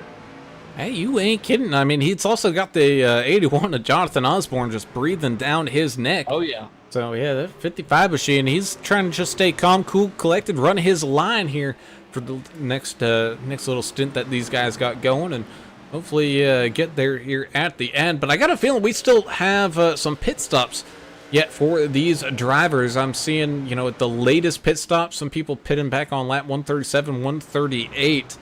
I think even if we see a caution here or there, people still might need to come down into the pits, especially like Jess Vaught, last pitted lap 113, Jeremiah Burke 129. I don't think these guys, even with those couple of cautions here and there, I don't think they're going to be able to make it on fuel.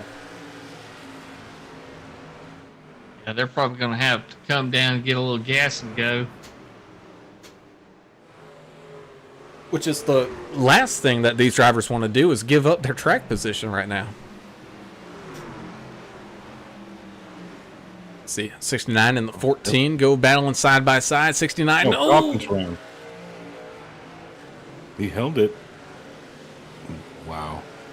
He held it still a little slow up there against the outside fence, but able to keep that nose pointed in that right direction. You could almost say that Ricky Wittenberg's home track would be like Bristol, but not I thought he too spent very more far time away on from his yacht. on his yacht. Yeah. Like Mighty Homestead. The SS Ricky. I'm not sure. Oh. Yeah. Anyway, I'm sorry I interrupted you. But anyway, Virginia's right there. It's right across the border from Tennessee. I thought he was in Johnson City, Tennessee. Yeah, I think Bristol's probably the closest track right there to him. But I mean, are you on a map? Are you looking at like geography, or are you just guessing? No, I know that Bristol's in the northeast corner of Tennessee. The northeast corner of Tennessee borders Virginia. And I know Richmond is Virginia. Richmond's not near. It's like southeastern, south central, yeah. It's closer to the coast. So I don't know which one he'd be closer to. Probably Bristol, I would imagine. But Ricky racing this place tonight like it's his home track, ain't he? That he is. Holding on to fourth. Osborne's passed him here the last lap or two, but Osborne, have a night, why don't you? He's having a good one. Hallinan and good enough going at it here, trying to get all lined on up and looking to find a way to maybe get some runs here. As the 77 of Jacob Young trying to get a run as well. He's trying to catch on up to where the 84 of, the 01 of Kelly Keel is. He's let's see here, about. Yeah, that's a great question. He's about a second and a half away from Kelly Keel to get that lucky dog spot back away from him. So we'll just have to wait and see if he will be able to do so. That's 3 trucks in between them too, so that adds a whole new level of difficulty.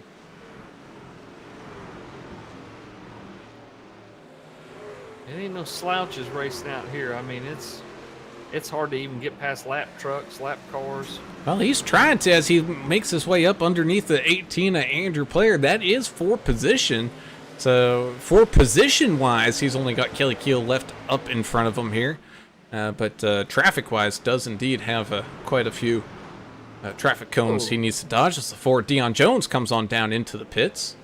Same thing with Jess Vaught coming on down into the pits. It looked like Jeremiah Burke wanted to come on down into the pits, but second-guessed it. Young looked to the inside of good enough there. Couldn't really complete the pass there. Look right behind him, though. Here comes the 84. And that, it's like a Miller High Life throwback paint. Oh, yeah. Josh Bittner. That's an awesome paint. Bittner's paint it's got some. Looks like a bass boat with all that gold fleck paint. Yeah. Oh, he's getting into it. That's nice. Gave Young a little tap on the quarter panel. I like that. Hey, well, like our good buddy has said, that's just short track racing, and Rubbin is in fact racing here. As, getting a little loose, that's going to let the 84 machine pick up a good chunk of speed and try to work around the outside lane. As the 01 of Kelly Keel comes on down. No. A little bit of a pinch. A little tap right there on the corner. My goodness. 3 wide here. 77 in the middle.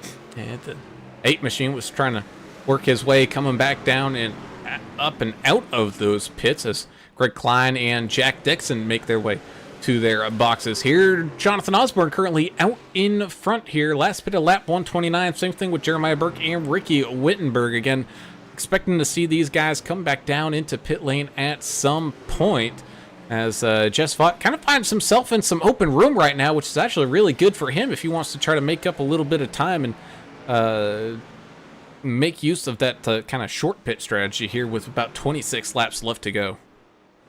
Don't know if you heard that, Turner, but a little bit of chatter on the radio talking about some pit stops coming. I did not. I missed it. I multitask during these races. I'm checking about when the war is heading to my house. I'm just making sure we're safe right now. Currently, we are.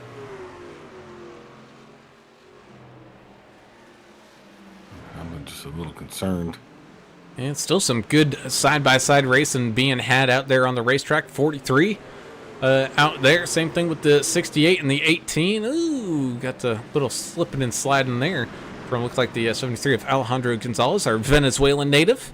As we go 3 wide with the 10 up against the far outside lane. 92 of Greg Klein, who just recently pitted with those fresh tires, looking quick up against that outside fence. Is he currently in Venezuela and racing with us? I think he is. Wow. The Caracas native. For a while, he was living in Brazil or something. I believe. I could be wrong. Yeah, maybe. Seems like he needs a kind of a talking to or something so we can really get the story dialed in. I hate making stuff up, but never let the facts get in the way of a good story. I know. Tim's getting in. Mike Everidge down onto pit road 085, struggling up against that outside wall, letting some traffic on by as, like you said, the 10 Andrew Cawthon makes his way on down to the pits. Next time we do interview Gonzalez, we need to get Maria on the line so she can be a translator and let those two just go off in native languages. That would be cool. Well, then we'd have to. I mean, they could lie to us if some of us don't speak Spanish. They could be making fun of us, you know. I mean, my translator's asleep with a TV remote in her hand, so might be a little difficult here tonight. the Beverly Hills Cop, I guess, put her to sleep. Oh man. We'll just have to set up AAA broadcasting in Espanol. Oh, that'll be fun. As I could get Babel. As I hear that. 14 of Dustin Eaton, 99 of America's driver Albert Anderson, and the 53 of Jeremiah Burke making their way on down into the pits. We still have Jonathan Osborne, Ricky Wittenberg staying on out and running along. Same thing with Larry Dickerson. Last pitted lap 137, so that'd be cutting it close, a little over 60 laps on this run. Same thing with Josh Bittner, and then you got Jess Vaught, who's just continuing to climb up that mountain here once again, trying to get back up to that lead dog spot. I think it should be a rule that it should be the law that if you have a race at a short track, it has to be at night under the lights. I love this kind of race. Yeah, no, it makes perfect sense, doesn't it? This wouldn't be as fun in the daytime. Yeah, really wouldn't. Great call.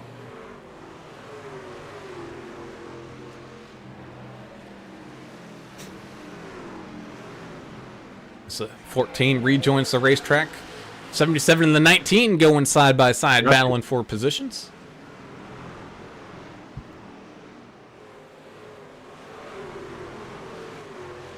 What did Turner say?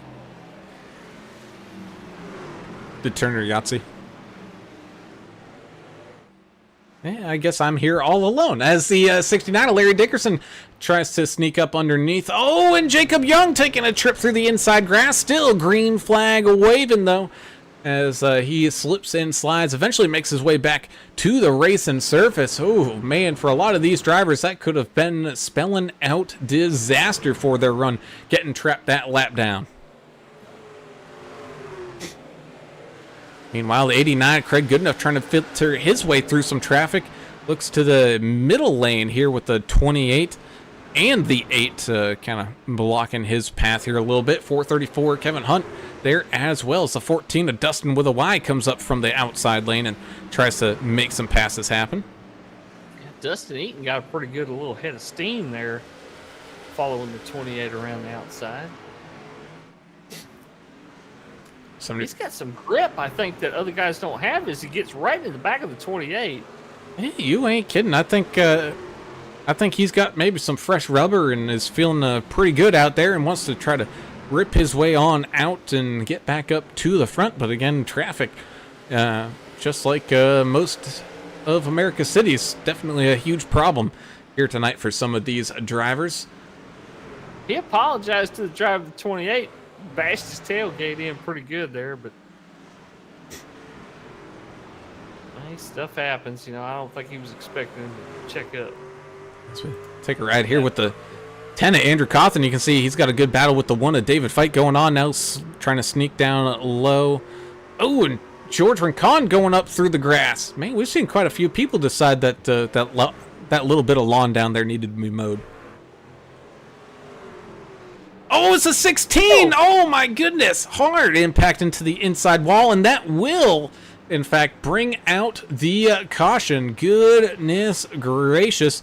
Strategies abound, and you can even see the lights on the ambulance all ready to go. Kyle Vaught having to wait till the field goes by before he can spin that truck around. Go ahead. Very lucky he didn't get angled into that. See that part of the wall where it juts in right there for the emergency vehicles to come out? He's very lucky he didn't spin just a few feet after that and hit that angled piece of wall, because that can really destroy a truck. He got away with minimal damage there. And for the first time here tonight, the 3 wide strikes as the man. It's just tough. The 89 up underneath the 434, who's underneath the 16, who's up against that outside wall, trying to come out of turn number 2, just gets up into the 16 just a little bit. I think, you know, Netco definitely playing a little bit of a part there. I think there was going to be contact either way, but just collecting the 16 and then sending him sideways across the racetrack. And whew, hey, like you said, lucky enough that he kind of played the right billiards move there and bounced just softly enough against that wall that he avoided that angled part of the inside wall there. There's some takers down on pit road too.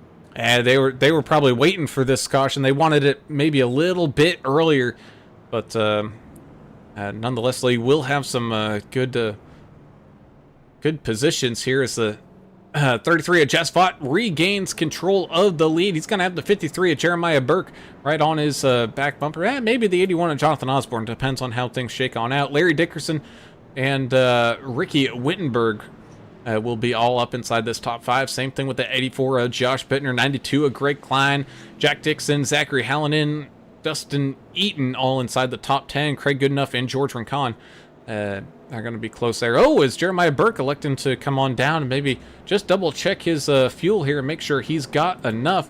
The other thing we're going to have to watch out for, though, Jess Vaught, he's going to be on 20 laps older tires than Osborne, Dickerson, and Wittenberg here. Same thing with Bittner. So we know he's been really hot on these restarts, but I think this one might be a little bit more challenging for him. 20 laps is pretty far gone. That's halfway through that tire cycle, life cycle, so it's already started to kind of plateau off.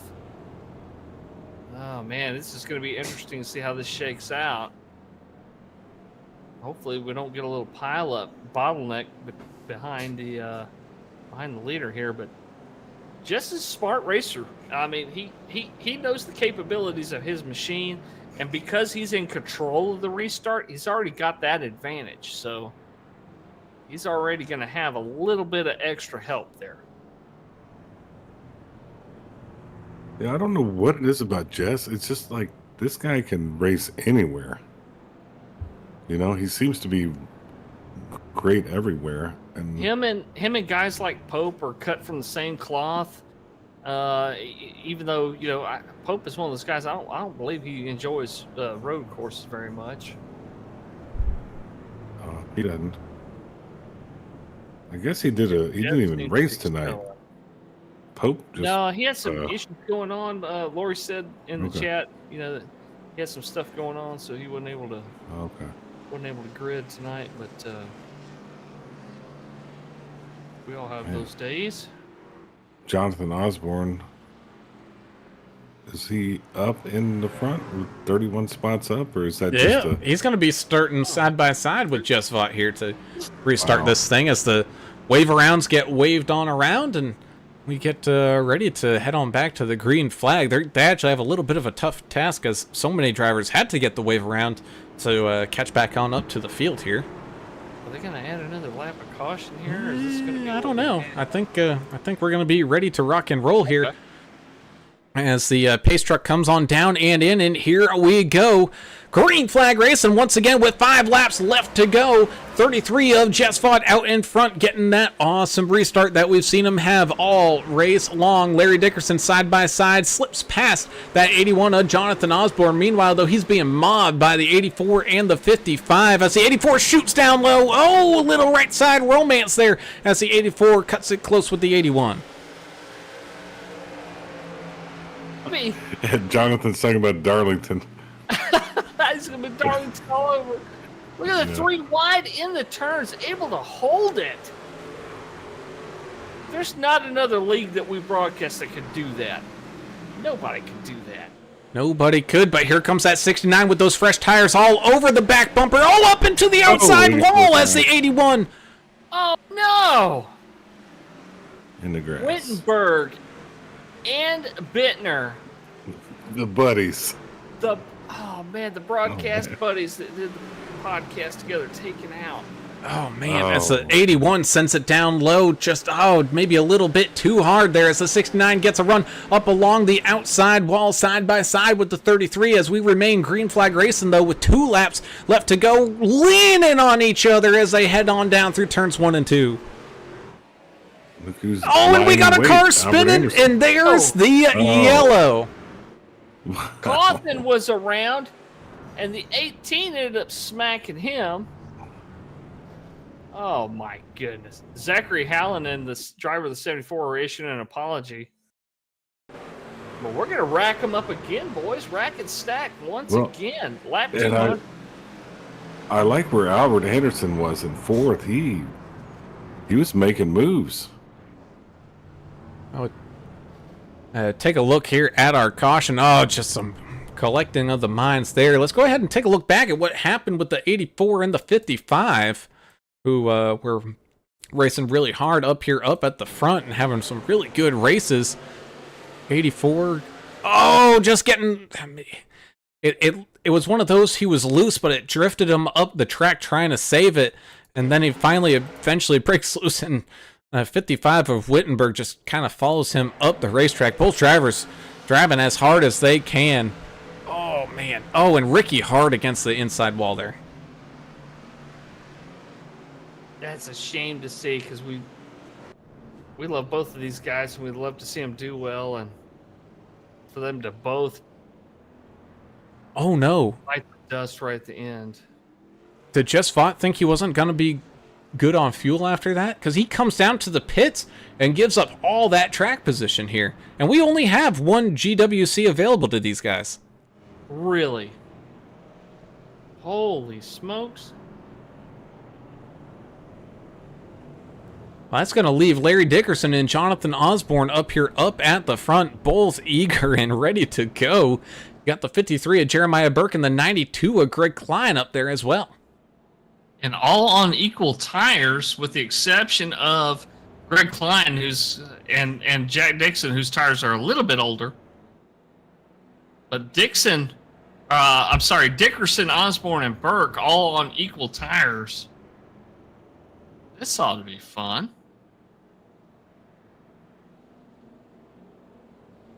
Yeah, this Richmond race already turning into a classic here tonight. So a few strings of cautions, a few long green flag runs, and now we get ourselves one heck of a finish here. It's the 81 of Jonathan Osborne letting the 69 machine know, like, hey, when this thing goes green, I ain't promising nothing. I'm going to let it rip, Larry. Watch yourself. No Panic Racing 434. He's all into this. He's ready to rumble here, cheering on his buddy there, Larry Dickerson.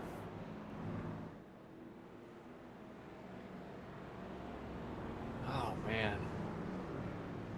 Don't put it past Greg Klein to go stick his bumper in there and Klein's folks. I'm just saying, you know. I've seen it happen. I've been a part of that. We all have multiple times. Yeah, but like we said, he's done a little bit older tire strategy, about 20 laps. 20 laps behind him and Jack Dixon. So let's see how hard they're going to push these tires. On that was a couple of positions.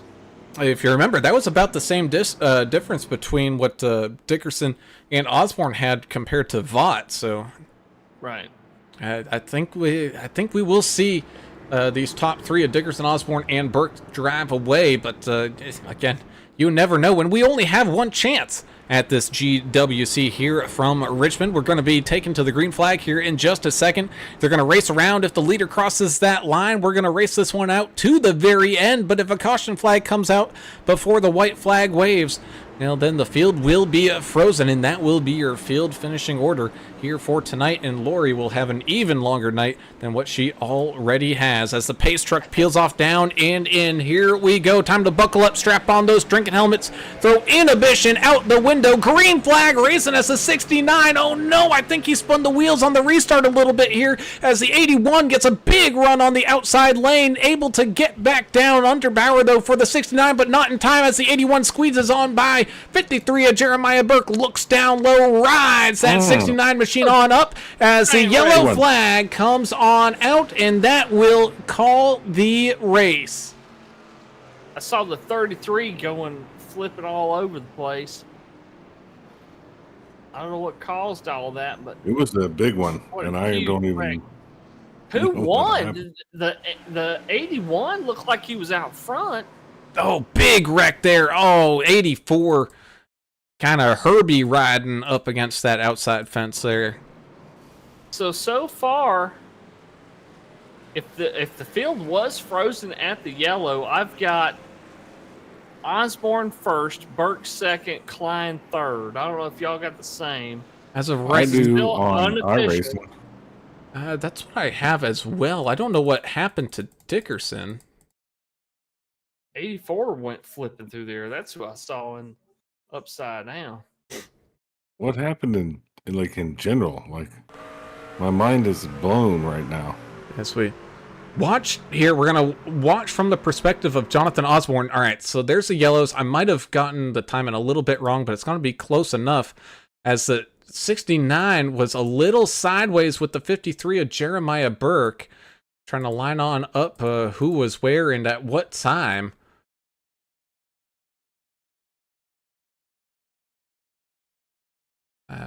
Let's jump to the nose here once again of Osborne. Man, So this is just before it. Yellow comes out. As we take a look here, it was side by side between the 53 and the 69. Goodness gracious. I don't know how to call that one. 69 actually is being scored ninth. Second to last on the Oh, lead no. lap. I'm not sure. Was there some incidents and some flags that There could late have been. being applied here? There may have been. Let's see here.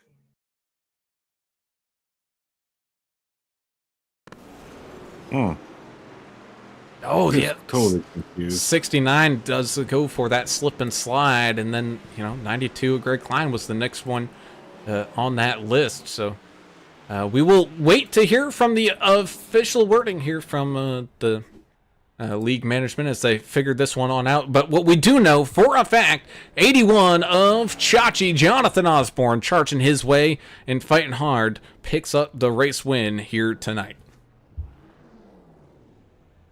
And Lori, just so you know, we could hear Craig just fine. So if that's an option you want to go to, we can hear him just fine. So his mic is working good. Sounds good to us.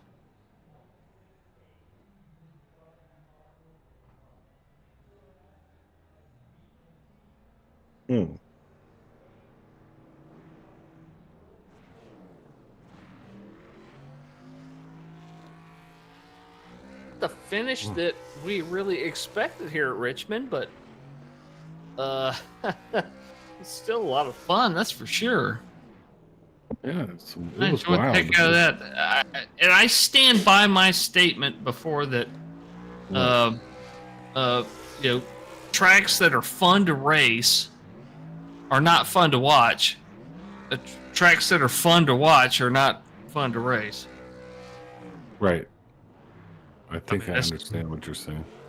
Something like that. I mean, kind of dumb, but I get Say it. it backwards. But You might have. or you didn't, or I I'm probably backwards and you're forwards. I might have said the same thing twice. I'm not really sure at this point. This homebrew is pretty potent. I don't know if I mentioned that before.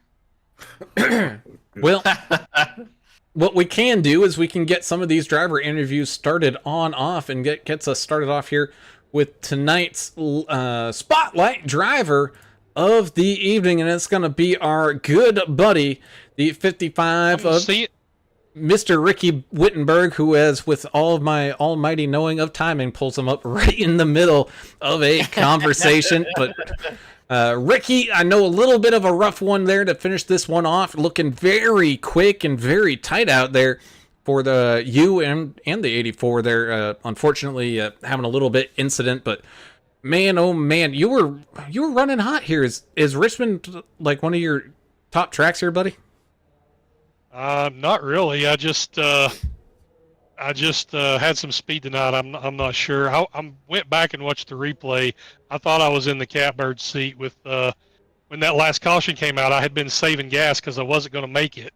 Then I pit and I'm watching my guy fuel my car in the replay, but it didn't put gas in my car. So when Josh wrecks in front of me and he starts to spin, I was listening to my spotter telling me, you don't have enough gas to make it to the end, and I'm trying to look at everything, and I looked up, he's wrecking, and I wrecked myself, and the caution then comes out, and I'm trying to limp it around, and I run out of gas before I make it to the entrance to pit road, or I could have still maybe salvaged something. So it was one of those nights, but at least I feel pretty good that I was running what I would consider good for me. I feel like I had the speed to run in the top 5 pretty much the whole race.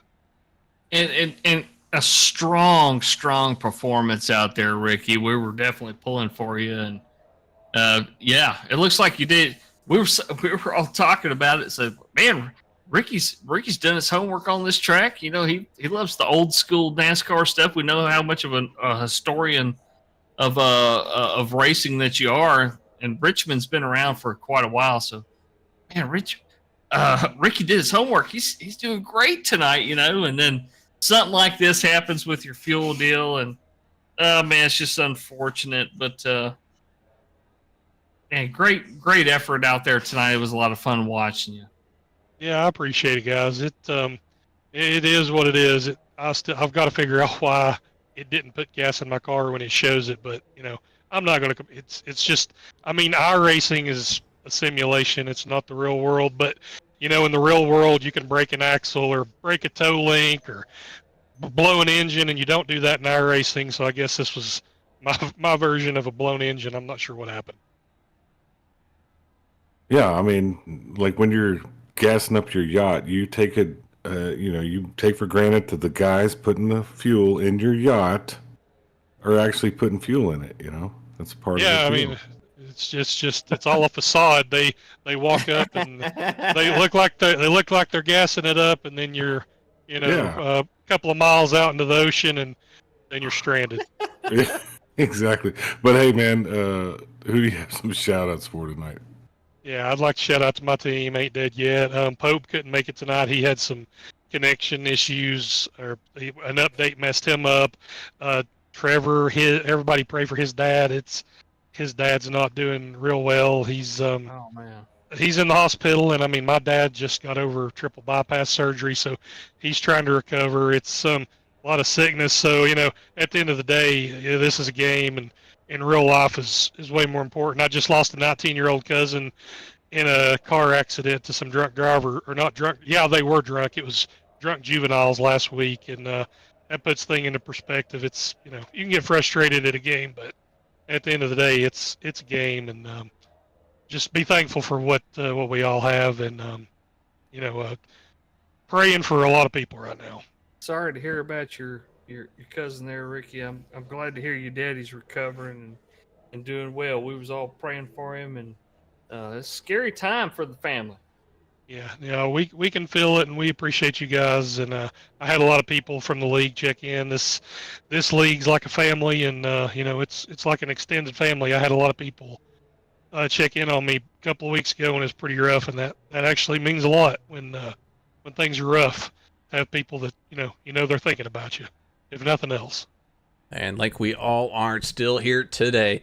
But we do appreciate you taking the time here with us tonight, Ricky. Finishing here 26, not exactly where you wanted to finish, but a very strong showing indeed with some of that hot Wittenberg speed here tonight, man. Congratulations on being Spotlight Driver, and good luck coming up here next week there, buddy. I'm going to whip their ass at Martinsville. Yes, sir. Right, I like that. I can whoop their ass. I may, Richmond and Martinsville not too dissimilar here, so I definitely expect to see that 55 machine try to claw his way back up to the front here once again. As we move on up our podium and talk to tonight's third place finisher, will be the 92 of our good buddy Mr. Greg Klein. And I know a very interesting and bumpy and crazy race out there at Richmond tonight there, Greg. Just kind of walk us through it, because you looked like you were basically in the middle of the pack pretty much all race long up until the very end here. Well, I mean, I started towards the front, and then that first caution, I kind of got involved in that one, try to get some damage fixed. Of course, you can't get a whole lot because the laps are so quick, even under caution here. But got kind of shuffled to the back, trying to get that damage fixed, and using a little bit of strategy and wherewithal, I kind of made it back up the front. It was kind of a surprise to me too. But hey, I get to talk to you guys 2 weeks in a row. That's kind of special. It is, and you definitely are one of the drivers out here that's got boatloads of talent. And look at next week, though, man. This is some driver's nightmare, is going to Martinsville, where it's so narrow. It's such a sharp turn at each end of the track.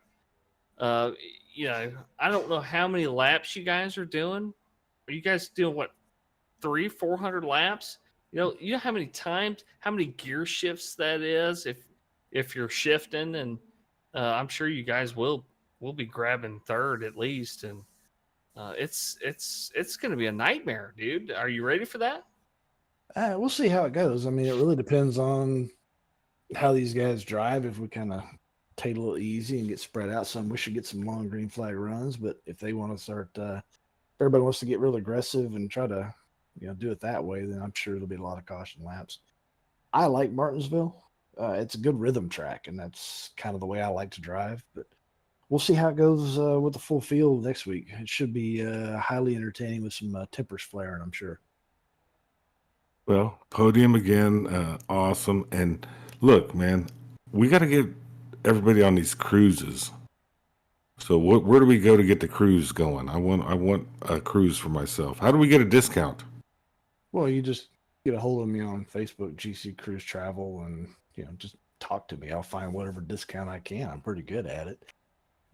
We're going to Alaska here in 36 days or something. So just get a hold of me on Facebook. Shoot me a text, give me a call.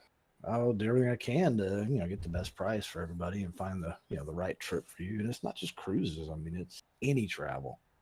Like a resort, I can do resort cruises. River cruises are a big thing. So just give me a holler.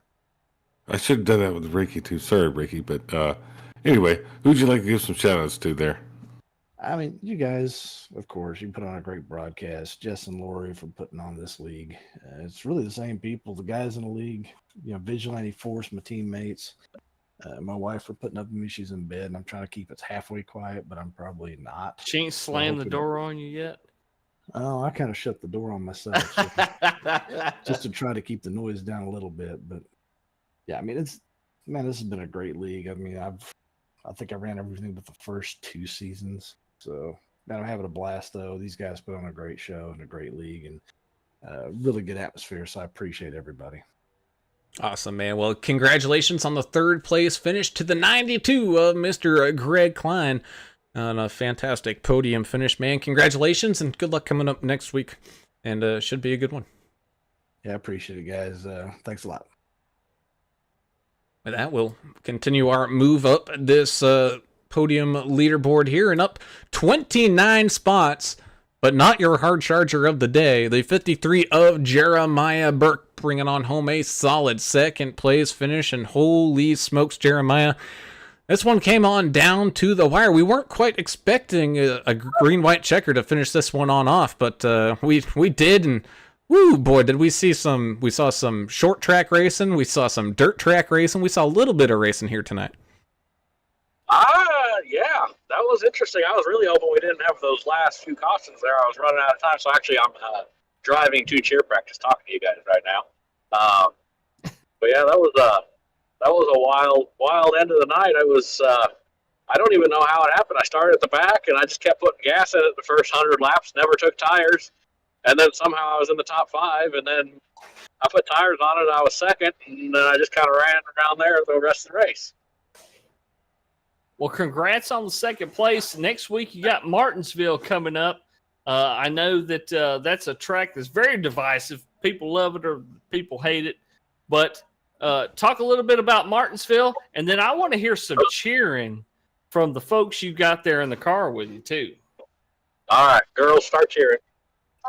Dad finished second. Start cheering. Oh, they're not into it. Okay. It's hard to put people on the spot, you know. Yeah. Anyway, but yeah, Martinsville. I like the track. I don't know if I like it with everybody on it, but we'll see. See how Monday goes. It should be fun. I like the track a lot. It's fun to drive. I think if everybody's cautious, we could have a good race. I think I'm going to be starting at the back there because, of course, shout out to Mayberry. Got me another penalty. I think I might have turned him a little bit there in the middle of the race. So sorry for that, Mayberry. I know you're listening. But yeah, we'll try coming from the back next week. See if we can do it again. I don't have to go to cheer practice next week, so I won't be up against time. So we got all night to do pace laps or whatever we got to do. All right, man. Well, give us a couple of shout outs before we let you go. I'm going to shout out these two girls that are in back seat with me. They're kind of upset because we are going to be a few minutes late to cheer practice, but we'll get there. Of course, parents, Larry, Albert, Jack, Nick, even though he decided not to show up tonight. Of course, everybody, Jess, Lori, Dustin Eaton, just because I love that guy. And so does the kids. So my kids are Dustin Eaton fans, and I don't know why. Oh. Yeah, so Go, Dustin! I like that. So yeah, we got to shout out Dustin Eaton, and had a lot of fun racing everybody tonight. Looking forward to doing it next week. Awesome, man. Well, congratulations on the second place finish here tonight. Go get those girls off to cheer practice, man. Congratulations, and good luck coming up next week over there at Martinsville, buddy. Thank you, guys. See you next week. Have a good one. And with that, we move on up to tonight's first place finisher and a race winner and hard charger of the day. And I'm running out of accolades. The 81 of Jonathan Osborne picking up the race win here tonight from Richmond. Congratulations there, Jonathan. One heck of a fight there at the end. You definitely got the new tires right when you needed them, and you made them work for you. Yeah, that caution with like 9:10 to go was my saving grace. I was 5 laps short. So I was just gonna stretch it as far as I could. Hopefully I get a caution, and it looks like I rolled them dice down in Waco when they rolled my way. Badass job tonight, Chachi. We sure enjoyed watching it, man. And just it wasn't luck. It was figuring out when you needed to come in and get those tires changed. And next week is going to be a bear, man. It's Martinsville. You talk about tire wear to the extreme. Martinsville is nuts. There's no room for error out there. Is this one of those tracks where you can excel, or is this one of the ones where you're like, I'm just going to kind of go out there and try to survive? Oh, well, I hope I'm sitting here talking to you guys next week in Victory Circle. I love being from Martinsville. I'm terrible here at Richmond. I don't know how I pulled this one out. I'm usually awful here, but figured something out. So let's hope we can keep this momentum going on into Martinsville. I love it. There you go. Yeah. So terrible you won the thing here, dude. I mean, awful. And It was a battle. I mean, there was all kinds of fun stuff happening. We did have quite a few cautions, not too many. I think it was kind of balanced, but you stuck through, persevered. Jess really thought he was going to win this thing, but you came out and won it. So great job. Who would you like to give some shout outs to tonight? Well, I'd like to shout out my sister and my brother-in-law. He was just playing a hockey game tonight, and he won his hockey game. So that's kick ass. And my sponsors, Josh Bittner with Track Dogs Racing, and Larry Donahue with Indecisive Chaos and Daystar Screens. I just want to also add that I had to do a pass through and was a lap down at lap 5. That's right, man. You came back from a lap down to win the race. That's great. Thank you for reminding us and everybody watching that you had to overcome all of that and still win the race. Thank you, buddy. Thank you. It makes it that much sweeter to be able to pull it off like that. Awesome, man. Well, again, congratulations. Hard Charger of the day, up 32 spots to pick up the race win here tonight for the 81 of Jonathan Osborne, man. Congratulations. Good luck coming up next week, and good luck with the rest of the season here, buddy. Thank you, guys. I appreciate it. You guys do an awesome job. And with that, we close out all of the interviews here tonight, and we've wrapped things up from Richmond. And holy smokes, boys, we had ourselves one heck of a race. I think English, you put it right, man. It's a race that we don't necessarily enjoy driving, but oh my goodness, it makes for one heck of a show. It's a great one to watch, man. That rule holds true, I think, and as quirky as this track is, and the crazy location, the restart zone, and the weird shape of it and everything, the difficult pit road, so many challenges, and these guys overcame it. We didn't see a lot of pit road penalties or anything stupid going on out there. We saw a lot of great racing. We saw some contact out there. I mean,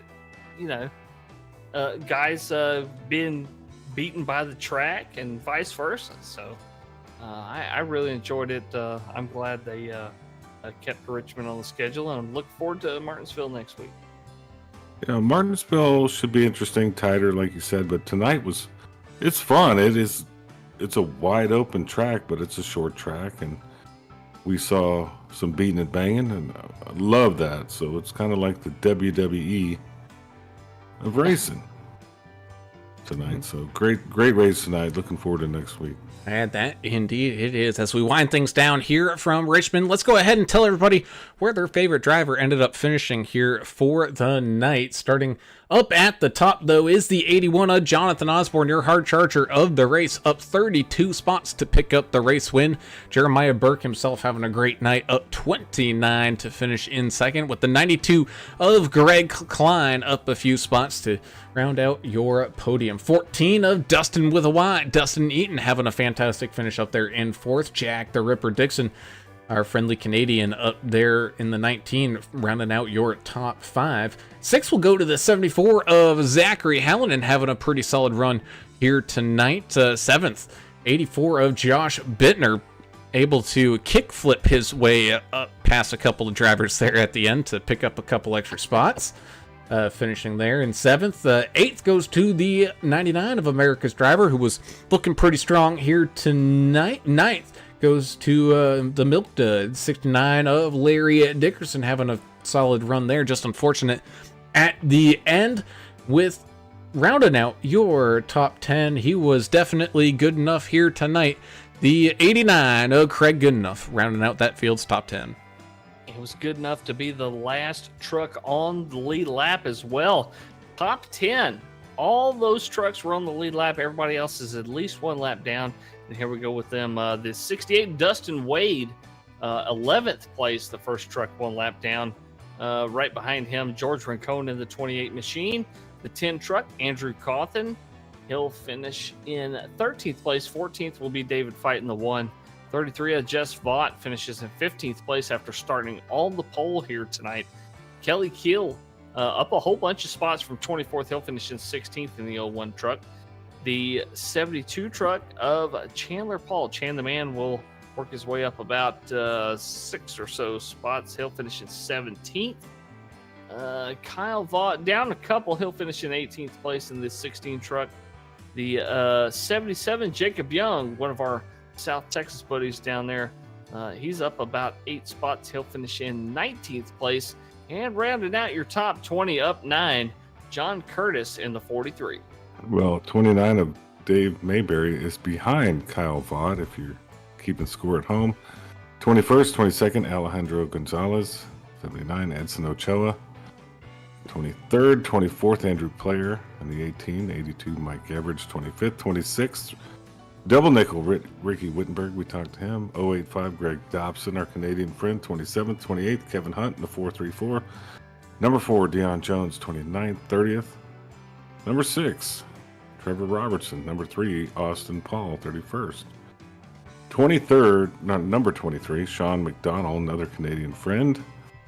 32nd, 30th, and 33rd position, Michael Adamson in the 88. 187, Scott D. Howell. 34th. John Gallagher in the 123. Rounds it out in 35th. Lori Vaught, thank you for race control and assistant producer there. She has some great ideas and have a lot of fun with Lori. So thank you, Lori, and Timothy Pope didn't grid. And there you have it, your field here tonight from Richmond. As always, we thank you all for tuning in and hanging on out here with us, having a beautiful time. And you guys are the reason why we do this and have such a great time of doing it. So thank you all for your fantastic support. If you haven't done so already, be sure to hit that subscribe button, ring the notification bell so you get alerted every single time that we go live. And of course, if you like the Race in Action, be sure to hit that thumbs up button here as well so we can continue to grow this fantastic racing community. Also have to say a huge thank you to the proud sponsors of the VRL, such as GC Cruise Travel, Blue Fox Properties, and Mr. Dave Mayberry, and of course D&D Race Graphics. We thank you all for your phenomenal support all season long to help the VRL put on the amazing show that they are able to do week in and week out. So thank you to all of our sponsors.